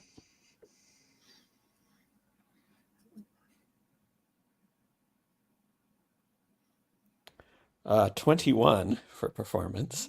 So here's what happens. So as I draw the bowstring across the violin for the first time, 4 glowing orbs kind of emerge and hover around me.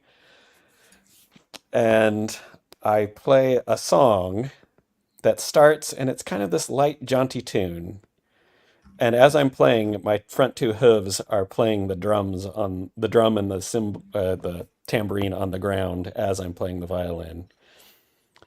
And you swear you hear in the background, as I subtly cast Minor Illusion, you swear you hear birds chirping and like sounds of leaves rustling and various spring sounds in the background. And that goes on for about a minute. And then the song kind of transitions and it becomes more like forceful and kind of almost like a march. And the glowing lights turn into they look like torches now, and they're like bobbing. And the march becomes a little bit more forceful, and the drumming is more strong, and the sound transitions so that now it sounds like soldiers are marching. And it's kind of like, and it becomes like this heroic song. And that goes on for another minute. And then it becomes like this very exciting, fast-paced, and you hear swords clashing and armor being hit, and you hear like people shouting very faintly in the background, and it's a battle is going on. And that goes on for a minute, and then it slows down, and the lights kind of dim and merge behind my head and become like a moon almost looking thing. And you hear crickets, and the song becomes kind of sad and slows down, and eventually it comes to kind of a melancholy close. And I pull the bowstring across one final time, and the lights disappear. Really quiet, Red goes, "We gotta get you to Port Saris." You hear a light clap from the other side of the room. Turn over, is it Meredith? Mm-hmm. Rusati is just like enamored with this whole thing, and he's She's like clapping the book against her hand. I bow to her. I would just love sometime to just sit and play the drums or the tambourine or whatever you want to teach would Sure, be you can fantastic. you can borrow the tambourine for now. Okay, perfect. I will practice with that every night. Okay. Yeah, you don't have hooves, so I'm not sure if you can play it the same way I do, but you can use your hands. Well, I have an idea. I don't know if I can do it yet, but there was something in my book I need to. Yeah. It's going to be great. I also know a lot of sea shanties if anyone's interested in those. Never heard of a sea shanty before. What, sea shanty? Yeah. Anyways. Sailor songs. Yeah, enough. Yeah, I've taken up enough. I played one in the tunnel on the way home. Okay. Red? Yeah. I would love to venture to wherever it is you need to go to drop this next package off. I think just need that to drop off a package. I but really I don't need. Go ahead. Yeah, go ahead. I feel like wherever Mama is, no matter what I do from here, is the right thing to do. I just feel like that finding her will come inside of our adventures wherever we go. Well, all right. I have a plan for this, DM. Just don't worry. I mean, I'm always on the go and I'm always on the move. So I'm not worried about that. But if this was the last place that she was found or that she was seen, and didn't we find residual magic or something at the place where she was picked up, or was that somebody else? That was somebody else. Okay. So she's just kind of gone. You tried to talk to her with a device, right? I did. Didn't she basically shush me and then it quit working? Then it burned. Yeah. Yeah, it went. So we know she's alive at least. She's alive, but I don't know where she is. But can you tell, like, does that device have a distance? Like a No, range? I could literally talk to her anywhere. And when I used it this last time to try to contact her, it burned up in my hand. She said quiet. She basically told me to stop. Well, I mean, Cirrus has got big friends. Can you find, like, can you call in favors and find people? Yes, I don't know. Cirrus. Can you call in favors? If I call in favors, the favors that I owe are even bigger. And then it gets That makes all sense. complicated. Favors lead to more favors, and it's just. Are you saying that my mother is not worth a complicated favor? Easy, Is that what Rosati. we're doing here? I mean, do you want to trade your soul for it? I was only giving you trouble. I would not want you to sacrifice your soul or my soul. I'm certain that we can figure this out. We're all It's a last capable. resort. smart.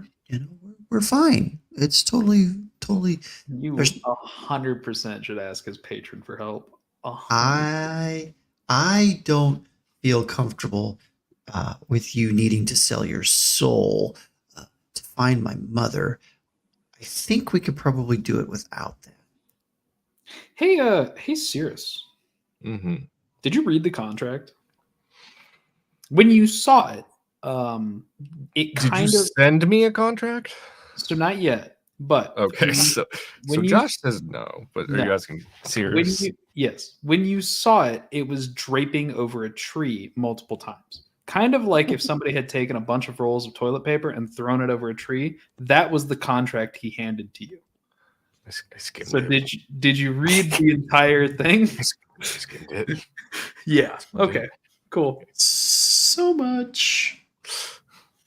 So much. It was a lot of Words. legalese. So much Words. words. Oh, hey, I have a question. It's getting towards evening. Did anyone want to meet up with Orem and see if he had any more information about this red eye and red mouth and what's going on in the town? I mean, I wouldn't mind. That seems. Is it super time yet? interesting. Is it time yet for us to Get meet? about there. The sun's about down. Yeah. Well, why don't we go do that? Right. Before we go, I asked a lot of questions. I don't know where I would start with me. But if you have any questions other than, you guys know already, I work for the guild. I do deliveries. I'm blind. Like, I don't know if there's anything else you need from me. I'm But- just real curious about how well you can find yourself around even when you can't see. You're a better fighter than I am. I got it. Okay. All right. Okay. I can, like, there's a lot of things I can feel. Air currents. They give away a lot. Like the way doors are built and windows, they just give away a lot because the air's got to travel through the room, and I can just kind of feel that. I mean, I got huge ears. I can hear a lot of what's happening, and I've always been able to kind of judge distance because of that. And I mean, like, I'm pretty sensitive when it comes to, like, feelings. So, I mean, honestly, Tilvius, I can tell where you are all the time. You've got hooves, you've got weight. I can feel it. Yeah, I'm pretty hefty. Especially, like, and it depends on where I'm standing too. If I'm in a house, it's super easy. Everything echoes, everything bounces. If I'm in a cave, that's true too, at least for the hearing, but for the feeling, it's harder, right? So, like, every different place is a little bit different. And when it comes to the fighting, I don't know if you guys noticed, but I got to be close. Like if I'm gonna fight something, I got to be next to it, or I'm not gonna feel its movement, right? So no matter what, if I'm gonna get into a situation where I have to defend myself, the first thing I do is get as close as I can to what's attacking me, unless I can tell that it's huge, right? If it's big and heavy, I'm not going to do anything except run or hide. But if it's like a person, I'm not that big, someone could probably overtake me. I'm not the fastest ever. So I got to get in there and I got to get in fast. So that's everything that happens for me. It's like, That's interesting. I got to be close. Yeah, I was a game hunter in my village, so I'm used to fighting things from a distance more than I am up close. Yeah, I don't think that would work for me. Shooting a bow. Yeah, I can see how that would be difficult for you. Kind of hard to aim.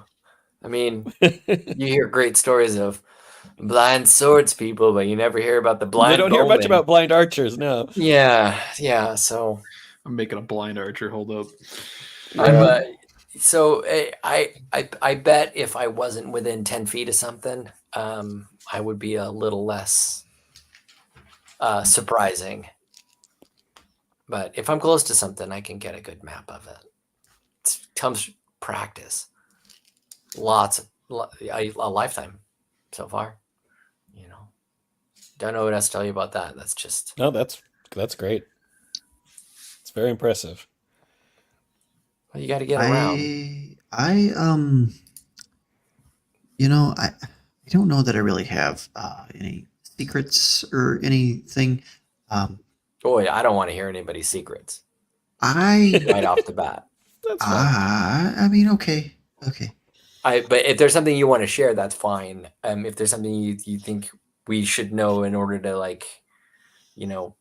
work together, that's awesome. But if you're like, here's my secret, I'm like, we all have those, right? I'm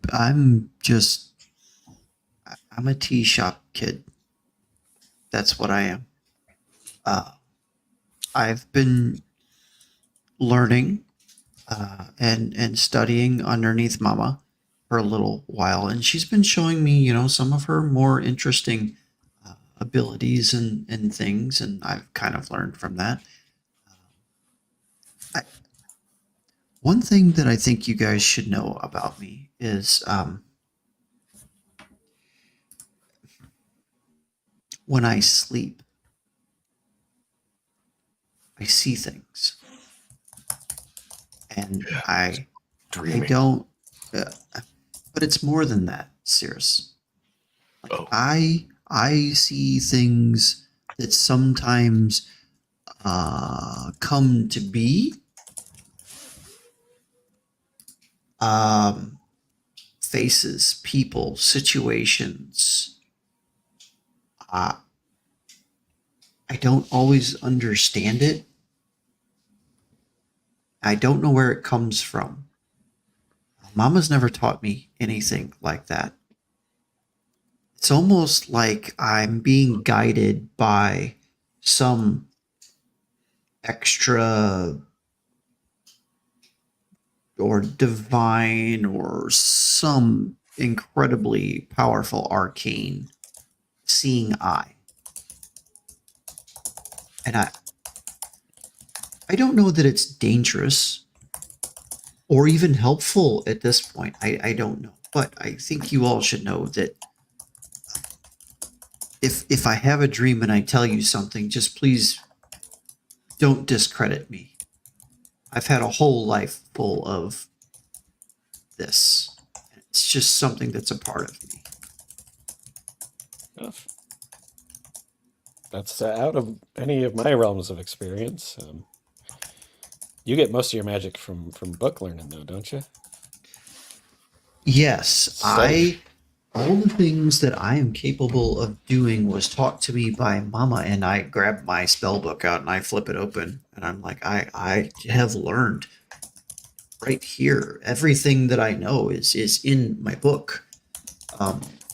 So that's why when I tell you that I don't understand my dreams and things, or the reasoning, I'm truthful. I don't know where it comes from. It's not from my learned arcane knowledge. And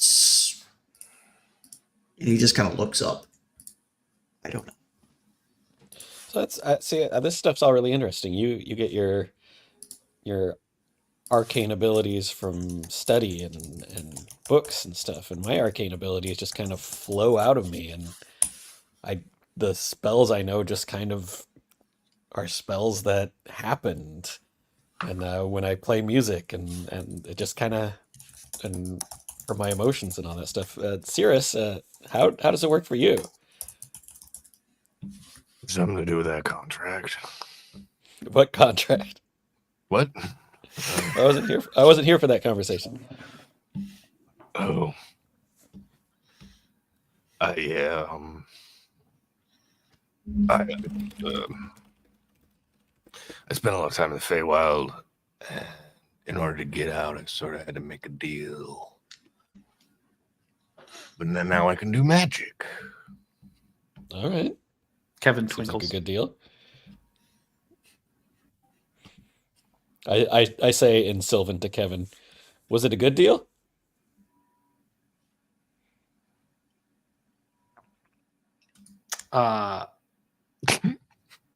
You hear a slight twinkle.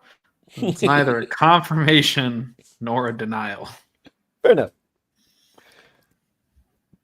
So far, it hasn't been that bad. Yeah, Not yeah, dead. that's happened yet. And I gotta go home. So that's good. And I met Kevin. Twinkle. Yeah, Kevin's the best. Well, shall we head to... Ooh, where'd my notes go? I can shoot ice out of my mouth. The table gets colder. You're a white dragonborn. I assumed as much. Oh, I didn't know you knew that. Shall we head to the Daylight Inn and see if we can find Ormond? So you'll get up and you leave the guild hall. While this conversation's been going on, it's been like a very light and very relaxing musical note through the holes and the pipes in the tree. You exit out and the sun's gone down at this point. You're walking through the town, not too many people around. Seems like a lot of people have gone home to enjoy the rest of the night. Eventually you get out in front of the inn, and there you see Armin sitting in a chair at a table with his hand under his chin, and across from him is Malcolm, sitting there with a little drink. Wait, hold a minute. He should be in jail. Yeah. That ain't right. I visibly start to become upset. I don't say anything, but my posture completely changes. So they're probably 20 feet away from you guys as you're walking up. Hey, you. Armin. Hello. And how What's are he we doing here? tonight? What's he doing here? Well, our associate here has agreed to assist us tonight in return for him not spending every single day of the rest of his life in the cage here. Instead, it's only going to be the majority of the rest of his life.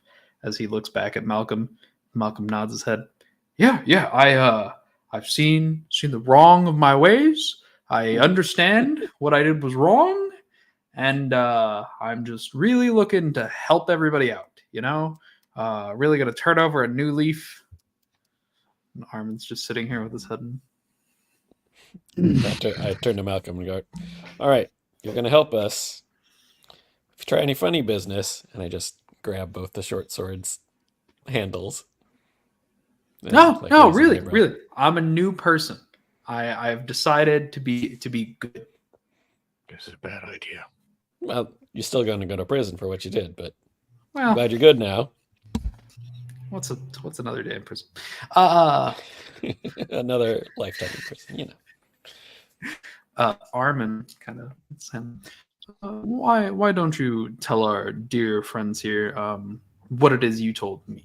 And he goes, well, tonight was supposed to be a delivery night. We're supposed to take the stores of iron that we had and leave them out front of the mine for the whoever's transporting them to pick them up and take them elsewhere.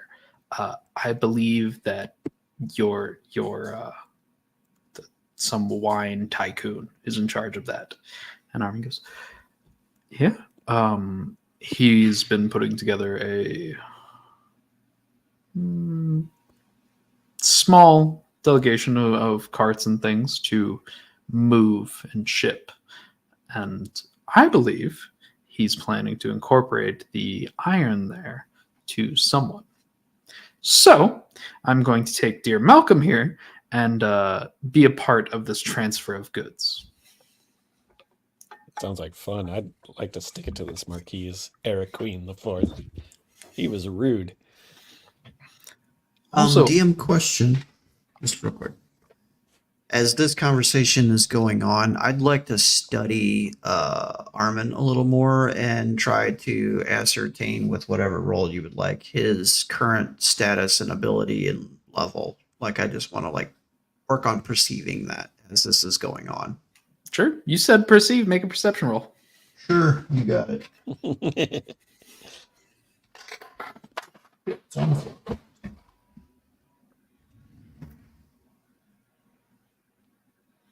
Yeah, that's not so bad. Perception will be a 17 plus 1 for an 18. Okay. As you're kind of looking at him as he's having a conversation, you don't notice a lot of excess movement, and he seems very calm. Like there's no concern in his posture or his movements. He's very straight. Yeah. Like he wouldn't be bothered. Let me rephrase that. Like no matter what situation occurred, he would be just fine no matter the situation. Seems like it. Okay. Seems pretty confident. Okay. Continue. My apologies. So, if you all are interested, I would grab a few horses or I'm go half for a pony. run. Go for a run, perhaps, over to the mine and wait. Our good friend Malcolm here is going to vouch for us, since he is the one that deals with the deliveries. Isn't that right? It's another day and a half back to the mine, isn't it? Half a day. Half On a day if we horseback. run. On horseback. So it'll be like tonight, under like the dead of night. Yeah, in the middle of the night. Mm-hmm. And we're not going to do exhaustion until like the next day, right? Yeah. No. Well, I'm down for that. Wonderful. He gets up and he motions for Malcolm to get up, and Malcolm very quickly rises and he leads you all up to the stables where he pays for horses for those of you that are willing to ride, and whoever does not choose to get a horse is left without one. And you all make Can I ride with somebody? yeah. You can ride on me, Red. Cool. I dig it. As you're walking over here, and he's kind of paid for the horses, and they're going to get them. So, where are you all from? Miss Dahlia?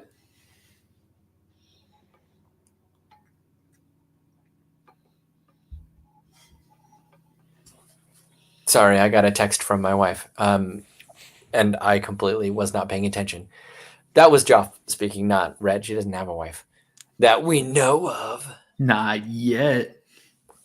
All right. Can you ask again? I'm sorry. Yeah, so he's kind of walking over and he's been making a little bit of small talk and he goes, "So, where are you all from, Miss Dahlia?" Like, originally, or where do I hail from? Your choice. Port Saris, for sure. That's my town. Did you grow up there? No, but you said, it's my town. Like you said it was our choice, which one we say, and that's not where I was born, but that is where I make my home. Fair enough. And the rest of you? Also, I'm seeing a finger. Right, the tree over there. You're from the tree. That one right there. Yeah. Lovely. I live in town. I'm originally from a tiny village called the Circling Waters. I spent the last couple of years in Edgewood at the Edgewood Inn. And I don't believe I've caught the rest of your names. Oh, I'm Tilvius. Tilvius of the Curious. Circling Waters. Rusati. Obviously, I'm Armin. If you ever need me, just ask for Armin in the capital, and I'm sure I can help. It's only fair. You've helped me, saved me quite a bit of work. The capital being the Alabaster City, or what? Like, what's the? Honor lot. Can you spell that? Hold up. Let me pull up the actual Yeah, spelling. I'm holding. ANRHYLOT. Got it. Fair enough. So, as the horses come out and you all mount up and you kind of ride off. Eventually, you get towards the mines. Everybody kind of dismounts and Armin kind of takes his cloak off and puts it on the horse and then puts the horses towards the back, right? Kind of keeping the cloak out of sight. Underneath, he's very much wearing light leathers that end in like a drawing cape around both legs that's kind of has a split in the middle for movement. And you catch the view of two daggers on the right side of his person that were hidden underneath the cloak. They're a little bit longer than what you typically find for daggers, almost to a short sword length. And he motions for Malcolm to take to the front. Your show now. Right. Okay, everybody look like mercenaries. Just look like you're, yeah. And he goes towards the mines and grabs like one of the carts they have up front and pushes it over. And he goes, well, we don't really have the whole shipment, but we'll make do. He kind of puts a tarp over the top of this cart.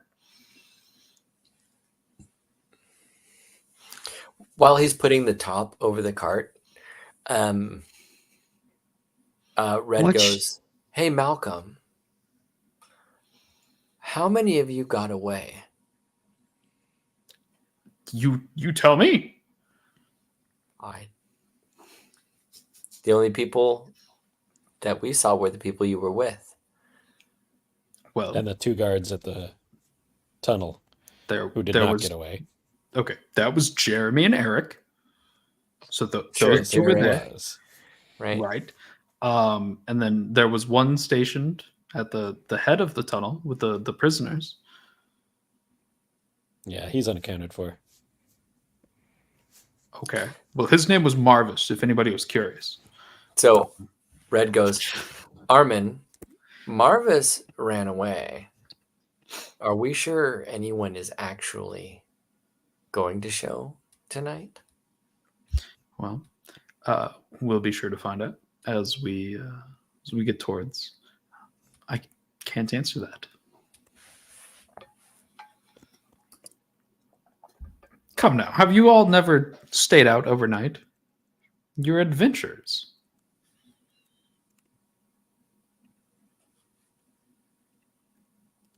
I mean, I'm not worried about staying out overnight. I'm worried about being ambushed because somebody already left and might have information that this isn't even a thing. And he kind of looks at Marvin and he goes, does this, or Malcolm, and he goes, and does that person often help with deliveries? He goes, I mean, he's sat in on it, but I'm the only one that knows who to talk to.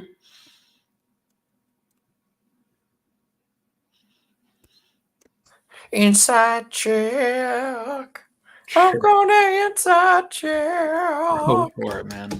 I did not do very well, and I rolled a total of 7 inside check.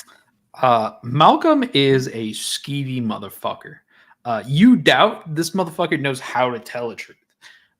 But as far as like you've been around him, he doesn't seem to be in a joking mood at the moment.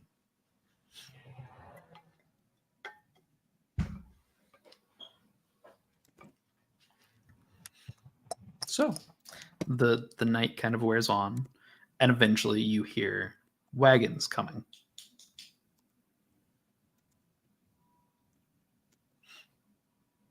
Now what do we do? Calm. We'll wait. I trust our dear friend Malcolm here to make good choices. Malcolm goes, yeah, no, I'm going to make great choices. Yep. The point of order, we haven't rested since the... Nope. Yes, you rested. No, yeah, we did. Tunnels. We rested overnight in the tunnel, so we all got a long okay. rest. Yeah. I didn't run that on my gear, so I was like, I'm hurt. Just so the team is aware, No. Rusati has no second level spell slots available right now. I don't know a spell slotted, so it works out great. Cool. I'm magically drained. I am the drained.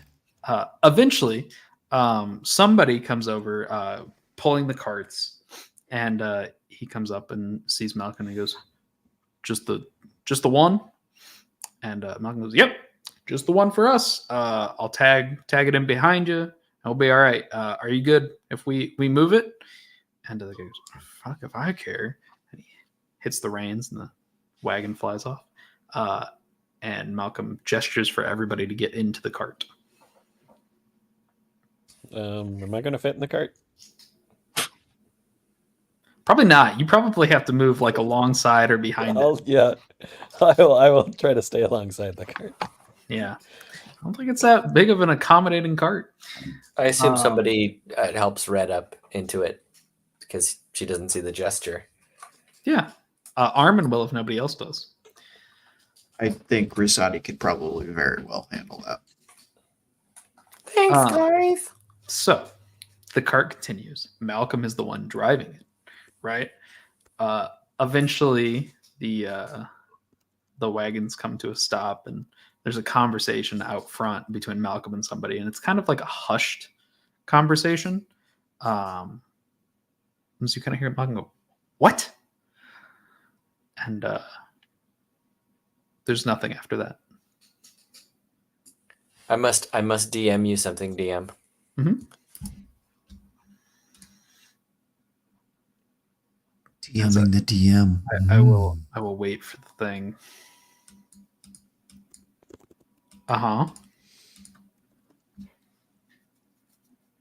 Yeah. This break brought to you by Unveiled. You would hear that there was a change in plans and that this shipment is marked for pickup from somebody that's coming to get it. And our our guy helping us did not know this. No. Okay. It's a surprise to Malcolm. Who am I next to? I guess whoever I'm next to, including Armin, I go, the plans have changed. Somebody's coming to pick this up. It's not the normal routine. Even better. He does not seem perturbed by this. He's very much just kind of calmly sitting back. I pour some marmalade down his pants and see his reaction. He raises an eyebrow at you. Excellent. He's a bobot. The carriage kind of pulls off to the side, and you guys hear the trails as the other carriages in front of you kind of continue on the way, right? And eventually Malcolm gets off, and you hear him talking to somebody else on the other side. Joff, this time you don't hear anything. They've walked a little bit away from the wagon. So, Tilvius, what you see, since you're not in the fucking wagon. Yeah, I'm not in the wagon. is a man walks up. He is wearing a like completely red and black kind of dyed cloak that's all around him, so you can't see what's underneath of that. He has long pink hair, or it looks pink to you from where you are, this like dark color. And then some type of skull mask is covering the front of his face. And he motions for Malcolm to join him. And then they start having a conversation.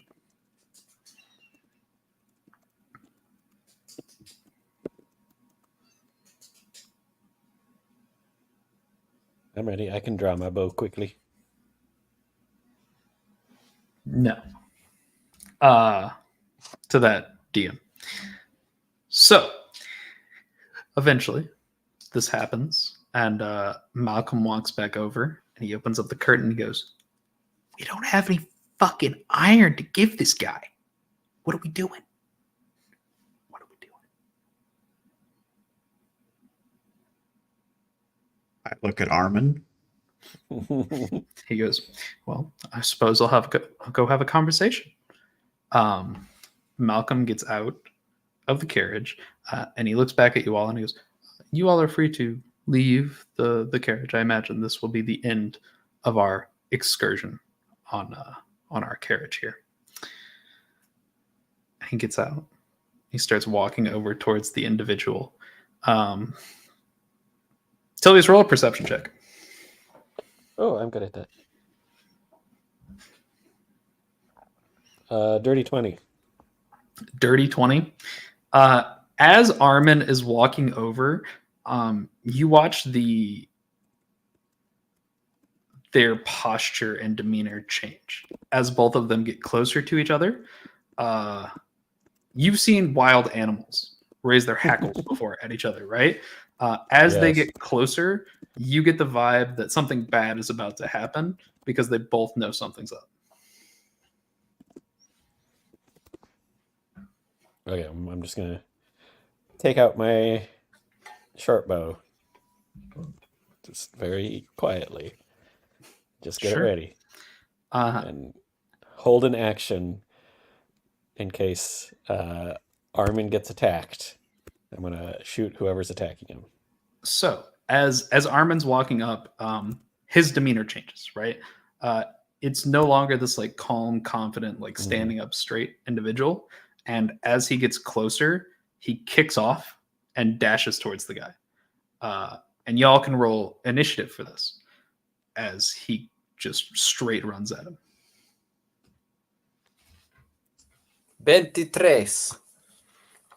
23. Natural 20 for a 20.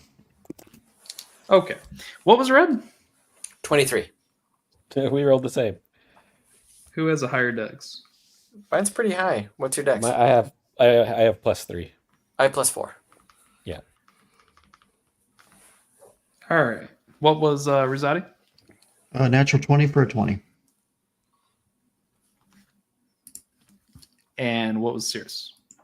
A natural 4.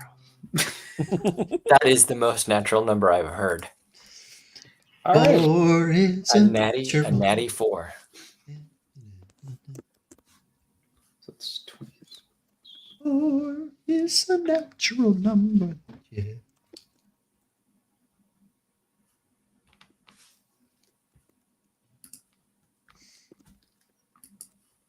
Okay. The first thing that happens is Tilvius is the only one that sees it, since he's the only one outside of the wagon right now. You watch as Armin dashes forward and pulls both of those blades out of the right side of his belongings, and as he's doing so, he cuts the waist, and the sword falls to the ground. So he's no longer carrying that like huge ornate sword that most knights carry. Now he only has these two smaller blades that he's drawn. And he dashes forward and he makes 3 attacks. All of them with a handful of pudding. Yeah. As he runs forward and he makes those 3 attacks, the individual that's in front of him kind of ducks out of the way. And these are faster strikes than even Red was having in the tunnels below, right? These are probably the quickest attacks that you've seen. The dude is like a flurry of blades, and you're watching as this individual in front of him kind of ducks and waves out of the way. And finally, one catches him as he lifts up an arm to deflect the blow. It scratches through, and that's the only damage done. Then this individual turns towards you, and you hear some language that you can't decipher, as it sounds like a gurgling noise coming from his throat. As in front of you, the ground starts to collapse and spin in a like whirlpool formation, and out of it rises a big ass fucking rock. Looks like a humanoid rock. Elemental. You see, as it comes out, purple shackles appear around it, just for a second before they disappear. And that's it. It'll be Red's move. You hear the sounds of somebody cutting things. Mm-hmm. Mm-hmm. And I know the direction. Can I get there with my 30 feet movement? Yeah, it's not very far that they walked away from the wagon, just far enough, and they were talking in hushed voices. Right. Whatever happened with a big tremor in the ground, did I catch that between? So I can't really go around the big tremor in the ground. No, it's pretty close. I assume it's in between them, and because I was right next to the cart. So if it's right next to me, it's in between Armin and the cart. Yes, correct. Okay. I will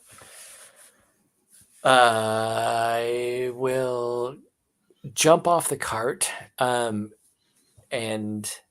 go towards like the voices, and then when I get to the presence of whatever this big rock thing is it something that I feel like I can get around without getting my ass handed to me? You have a feeling that the rock can move, and it's probably looking to hit some people. And if you run past it, it's probably going to hit you. I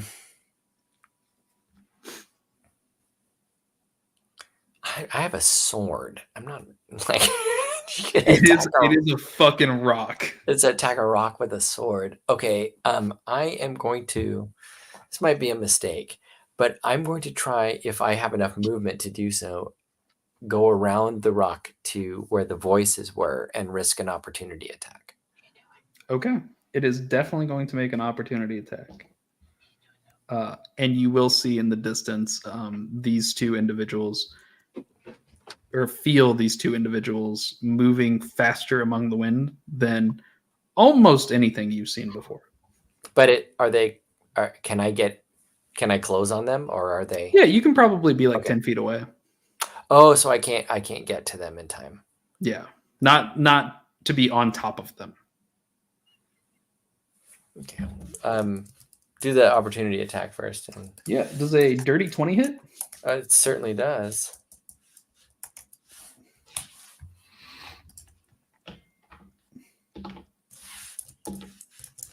You are going to take 9 points of bludgeoning damage. Ouch. Yeah. Let me see something.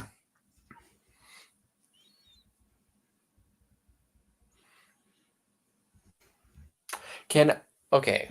I'm reading Action Surge. It Mhm. says you can take 1 additional action on top of your Yes. regular action. Can I use that for a dash? Mhm. Okay. So I'll take that. It was 9, you said? Mhm. 9 damage. Yipes. That's a bit the okay. Yeah, that's fine. I'm gonna use my action search to give me a dash close on the target that our friend Armin is fighting. Not Armin, but the person that he's fighting, and I'm gonna draw on that Yeah, go for as it. my main attack. But I rolled terribly. That's what happens when I try and do something cool. That's a 10. It more than likely completely misses. As you kind of unsheath the blade and you go to attack, he's dealing with Armin, and he's just kind of like parried one of the blows with his arm. And he barely glances at you as he just kind of bats your sword away with his own. Okay, so when he bats my sword away, I'm going to take the hit to my AC and use my offhand to strike. Go for it. That's a natural 20. Yeah, that'll hit. That's much better. That's not a whole lot of damage though, because it's the blunt. So it's max damage is 4 because it's a D4. Mhm. So plus a D4, right? Yes. Where's my D4? Where's my Dizzle Fizzle? Where's my Dizzle Fizzle? Oh, right here. Hey, 3. So he buries my blade skillfully, but I thwack him with You the hit him in the sheath knuckles. for 7 points of damage. You see as he bats it away, and he's parrying one of Armin's blows at the same time in the same motion almost. You reach for it and jab him with the little stick as he kind of looks at you for just a second. That endeth my turn. Tilvius. Okay, the thing already took a reaction to do that attack, so I can just move away from it, and it won't get an attack on me. Correct. So I will move to the right, so that I'm still as close to Armin and cloaked figure as I was, but just getting away from this earth rock thing. I'll move 40 feet that direction because that's my movement speed.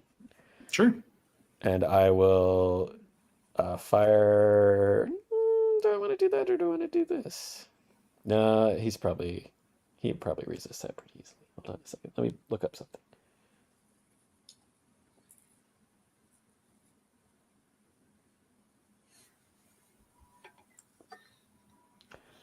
Okay, I'm going to cast Dissonant Whispers on cloaked figure.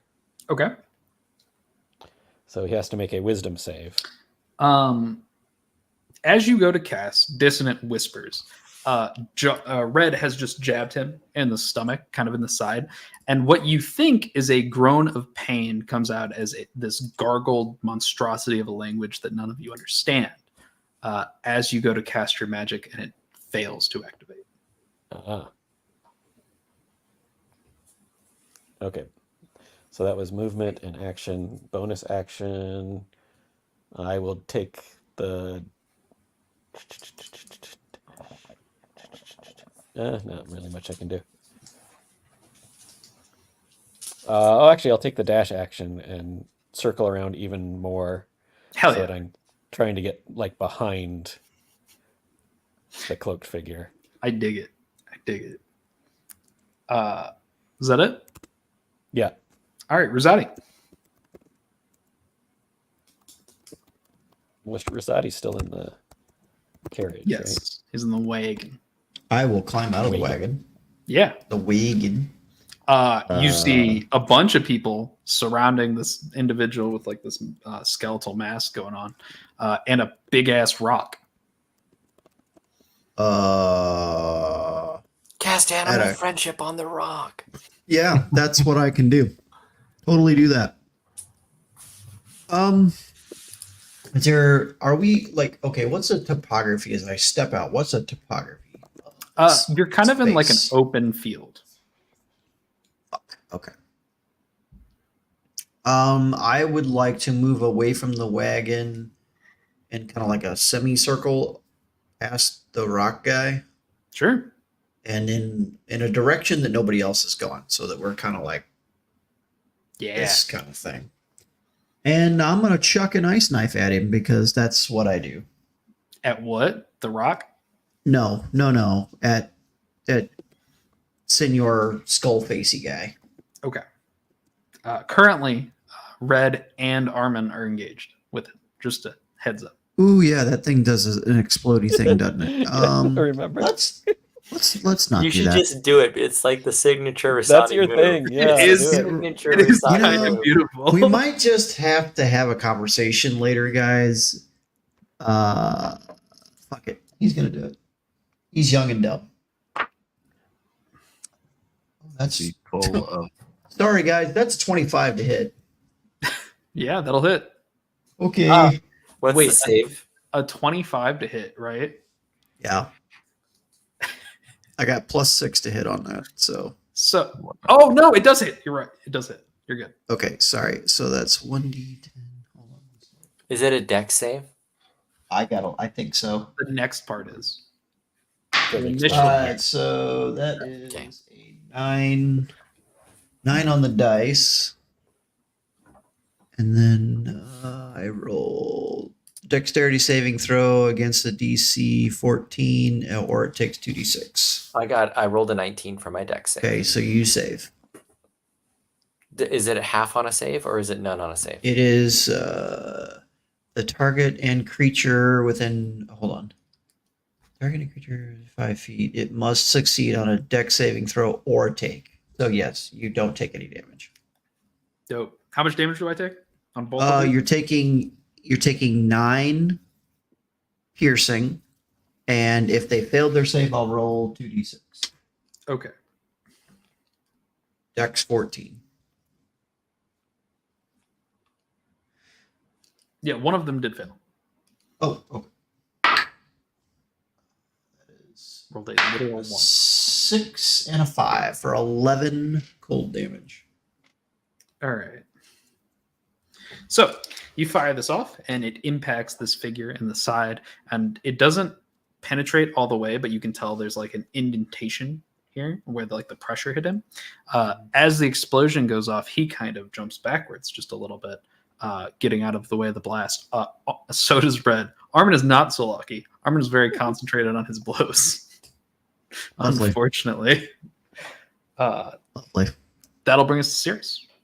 It's good. Eldritch Blast. Because I'm a warlock.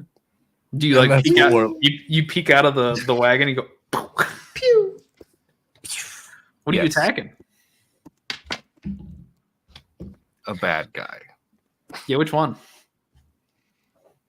Who looks most hurted? Neither of them. The rock does not look like anybody's done anything to it, and the dude with the No, no one's mask hit does the rock. not look like he's having a bad time. Where's Malcolm? Roll a perception check. You kind of said that as a joke. I don't want this perception check to be my action. No. Just roll a perception check. Let it be free. 14. So with a 14, you know people were talking that Malcolm was out talking to this dude. He's not there. You kind of look around a little bit, and he's crouched down in some weeds that away. He hasn't run yet. He's just kind of sitting there, and it looks like he's trying to decide what he wants to fucking do in this situation. And I'll kind of shout, whisper over to him, "You stay fucking there." And I will shoot mask guy. Yeah, go for it. That's a 23 to hit. 23 will do it. For 10 points of Eldritch Blast damage. Okay. Your Eldritch Blast impacts him, and the same thing happens where normally there's some significant appearance of damage. It looks more like pressure hit him. Oh, shit. Yeah. So that brings us to Armin, who's going to make 3 more attacks on this individual. Also, I need to make that. Okay. Come on, Armin. As Armin goes to make 3 attacks, all 3 of them kind of whiff out of the way as this individual parries and dodges each of the blows. We might be in trouble here, fam. So I have an idea, but yeah. currently, Ruzati and Cirrus are relatively close to the cart, right? Mm-hmm. Tilvius looped around the earth elemental and Red ran up to him, right? Yeah. Okay. So what's going to happen is you will all, or the people close to him will hear that same gurgling sound come up from his throat as some type of energy leaves his body and the cart erupts in flame. Those of you that were near the cart, make me a dexterity saving throw.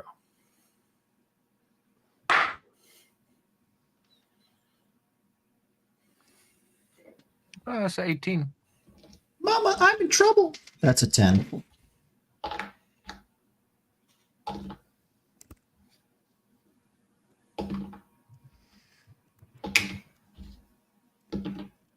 fuck. That's too many dice. That's a lot of dice. So, even with the 18, you fail your saving throw. Fuck you. You both take 24 points of fire damage. Oh, fuck. You watch as the orc goes. Also, the carriage has been blown the fuck open and is in flames now. The horse that was driving the carriage is not existent. That brings us to the earth elemental's turn. Well, okay. Amazing. Yeah. If it makes you feel better, Armin is making 3 attacks a turn. So, that's... Nope. Nope. That is a thing.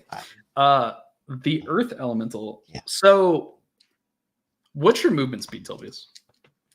40. 40, and you kind of went around it.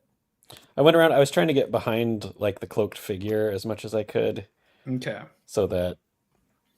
but you didn't take like a straight shot away from the earth elemental. No, I went to the right of the earth elemental and then I dashed up and back the other way. I am going to say that the earth elemental moves its way towards you, and any type of terrain or whatever in front of you, it kind of just melds through as it comes up to you. It takes both of its large rocky hands and slams them down.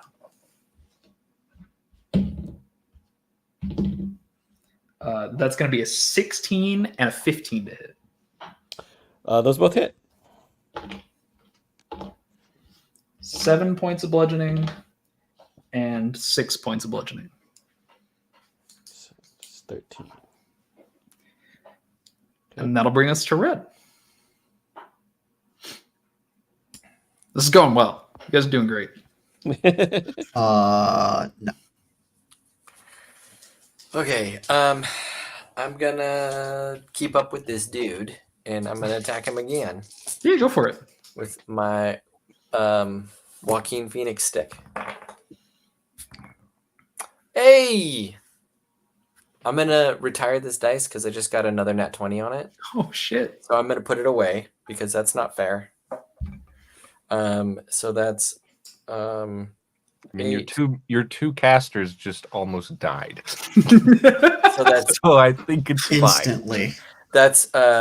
well, I got max damage on it. like all the way max damage. So that was a 20-point hit. Hell yeah. And I'm gonna forego the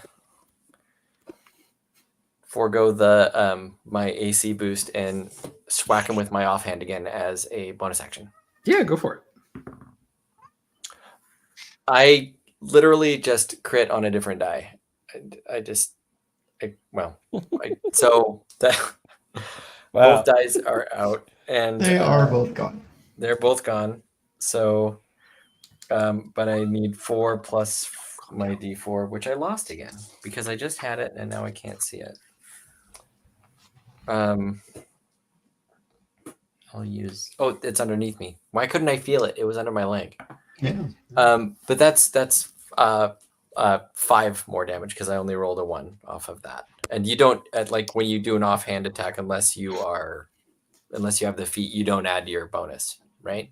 Correct. Okay, so that was another 5. So that was a total of 25 damage from that. Hell yeah. All my right. my AC is 15 right now, just in case you want to whack me with something. Hell yeah. Tilvius. I will bonus action disengage from this elemental. Move my full 40 straight away from it. Okay. Fair enough. And take a shot with my short bow, not at the elemental, but at the dude. Cloaked figure, skull mask dude. Yeah.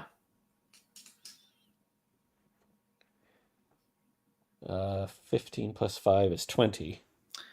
So as your arrow is fired at him, as he's kind of deflecting the blows from Armin, he raises up a hand and gestures, and a field of force appears as your arrow bounces off of it.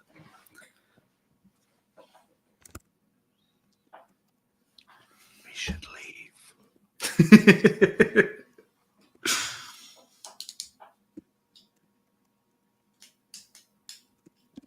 Well, that was movement, action, and bonus action for me. So, on to Rizati. You are, the explosion kind of threw you off the cart, and you are a little bit behind it now as you right yourself. I will assume that I landed prone. I wasn't going to make you, but you could if you wanted to. I will take half my movement to stand up and shake my head because it happened again. Your fault. And the only thing that I can think of is I'm like shaking the blood out of my eyes, like trying to come up with some kind of plan, is to take the rest of my movement and move away from the elemental where I can still see the guy. Sure.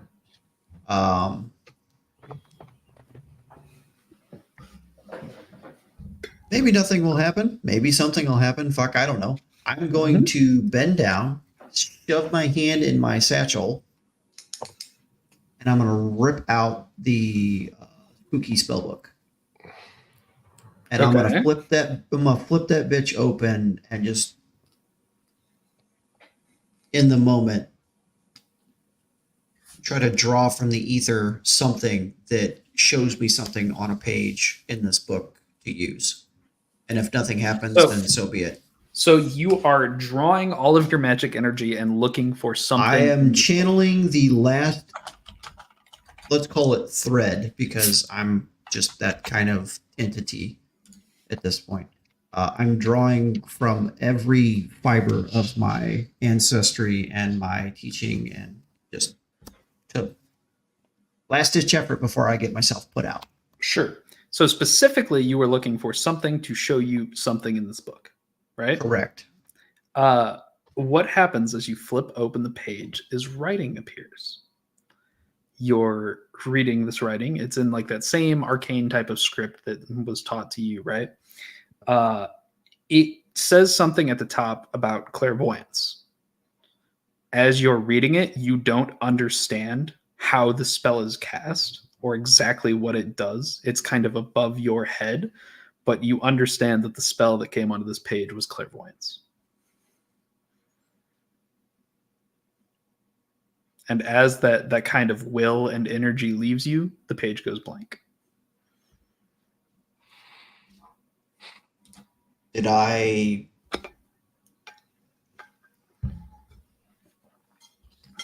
Do I remember enough of it to at least read the incantation out loud?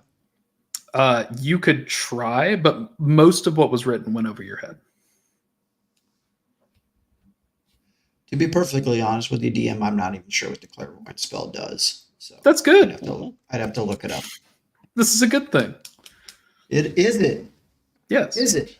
Oh, Yeah. okay. So should I hold my turn while I go look that information up? No, like if your character wouldn't know it, it He doesn't wouldn't know it. It doesn't affect you to not know what it does.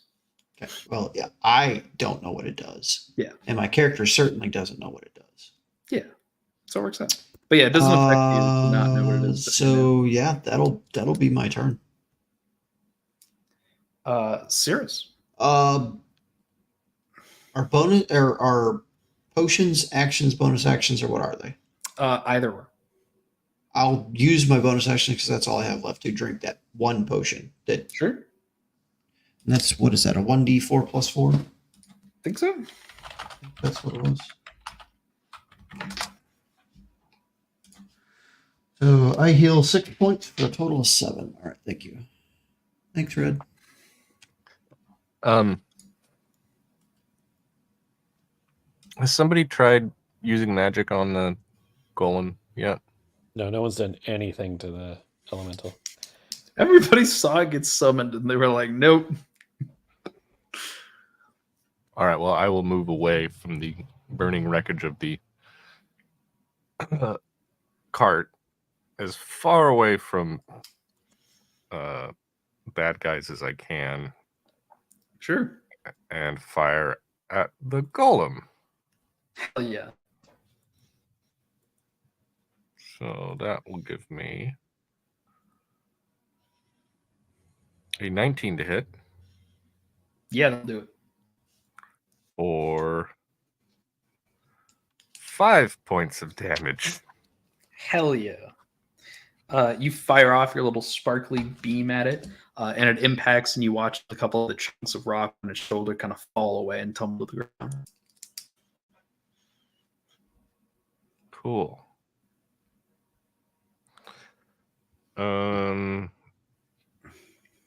And then I will be like, Kevin, keep an eye on Malcolm. You see Kevin kind of look over to where Malcolm is, and you hear confused sparkles. Just fucking do it. He looks back over, and you hear more confused sparkles. Why are you confused? As you kind of look over to why Kevin is confused, you don't see Malcolm. Son of a bitch. He's got the right idea, though. Yeah, that's it. Okay. So,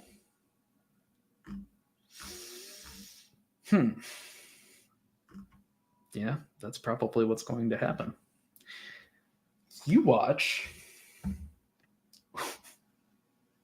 as jewels rain from the heavens. You watch as Armin kind of flips both blades around and lunges towards this guy as if to tackle him to the ground.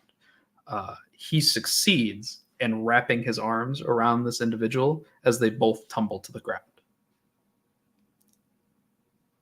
As these two are falling to the ground, you hear as they both disappear. The elemental falls into the ground, like completely just submerges itself, and you're all left there with a burning cart. And a dead horse. And a dead horse. Good eating. The response to this is just, what the fuck? I look around for Malcolm. You don't see him. You can't have gotten that far. He can't. You might be able to find him if you spent a bunch of time looking for him. but you're not quite sure which direction he ran in, so Can I hear him? you cannot. Not with your Okay. passive, or if you wanted to roll for it, you could try, but with your Mm. passive, you don't hear him. Ooh. Oh, I don't even have dark vision. I can't see really well at night. I don't even clear my passive. There's a lot of light coming off from the burning wagon. I'll just make a perception check then. What Oh. the fuck just happened? I got a 23. It's dark. You hear like the sounds of like nighttime. You hear some like crickets in the distance. The sounds are starting to come back now, right? It's been a minute. I'm not exactly sure what happened. Cirrus, how you doing? Ow. Rasati, how are you?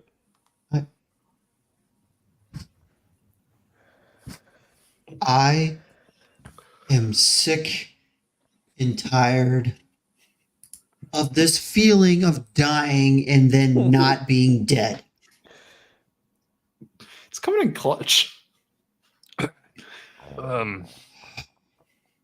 What the fuck?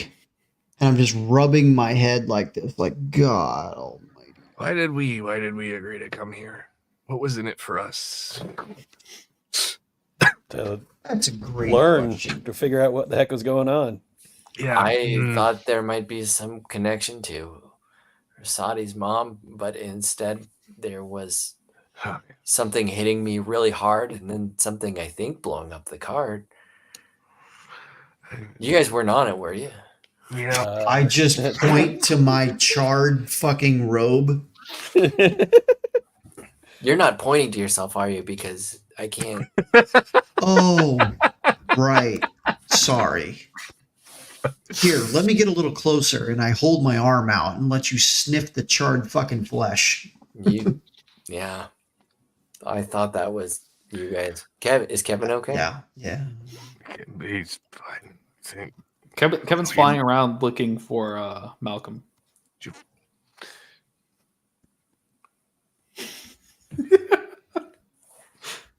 Hey, two people were here, and she points where, like, with her sword, where they were, and and she goes, and now there aren't two people here. Can anyone tell where they went? They just disappeared. Like, Oh, they disappeared. poof. It seemed as if like the air collapsed in on them. They vanished. It's Red turns her head, like cocks her head kind of sideways a little bit, and she goes, "Tilvius, they didn't disappear. They left." No, by disappear I mean they went somewhere else in a very small fraction of a second. Right. I'm just saying, if they disappeared, and they were If they were near just me, invisible, I they'd would still know be where here. they were. They're not here. Yeah. Okay. Because this is weird. It feels so odd to do this and have you guys know fucking nothing about what's going on. Yeah.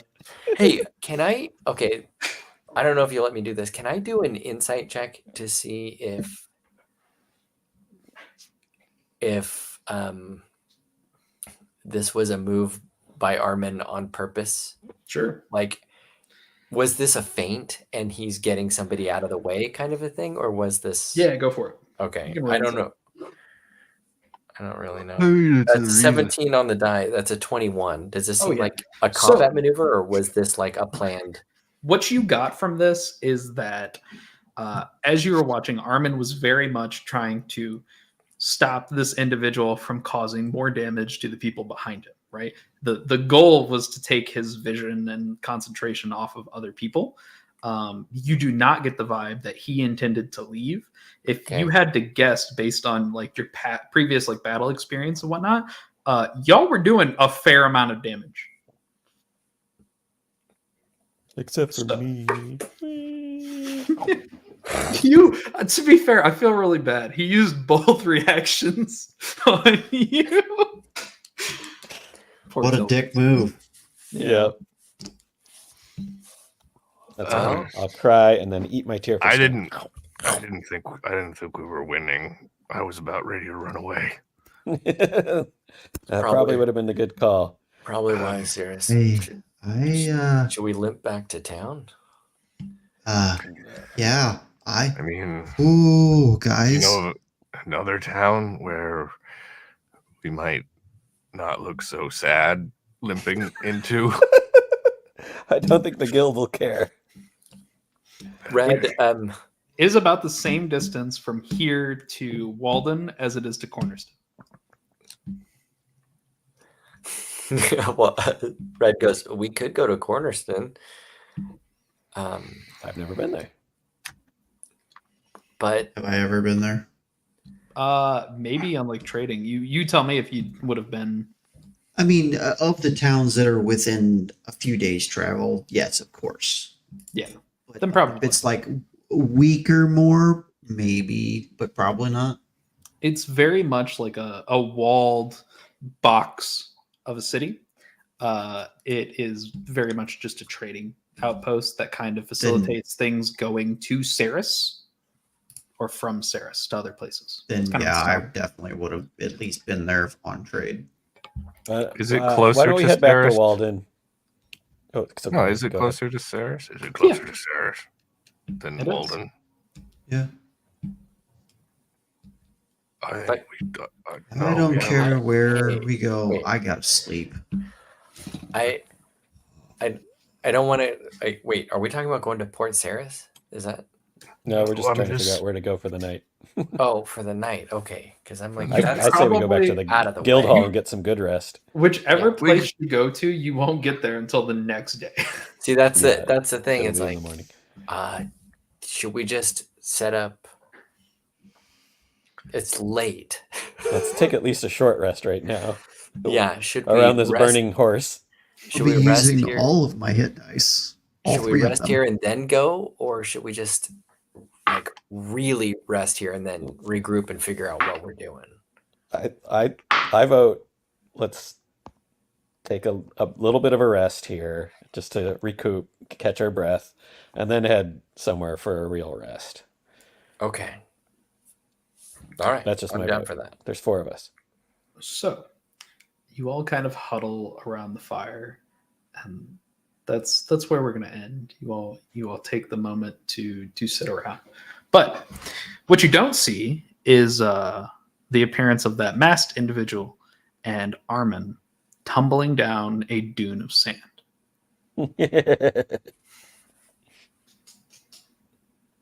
That's it.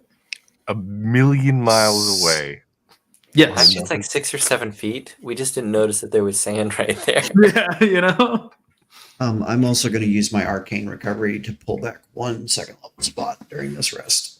Hell yeah. Just in case any other bullshit Just- happens. Just in case. I hope we have established random bullshit can happen. Yeah. Yeah. So let's do outros. How about Oh, Tone? okay.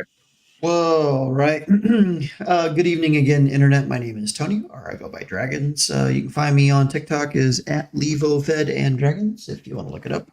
Cool. If not, hey, it's fine too. Play Rosati Tea Leaf, my orcish wizard. I die a lot, and I'm really awkward. So, yeah, tune in next time for more of that.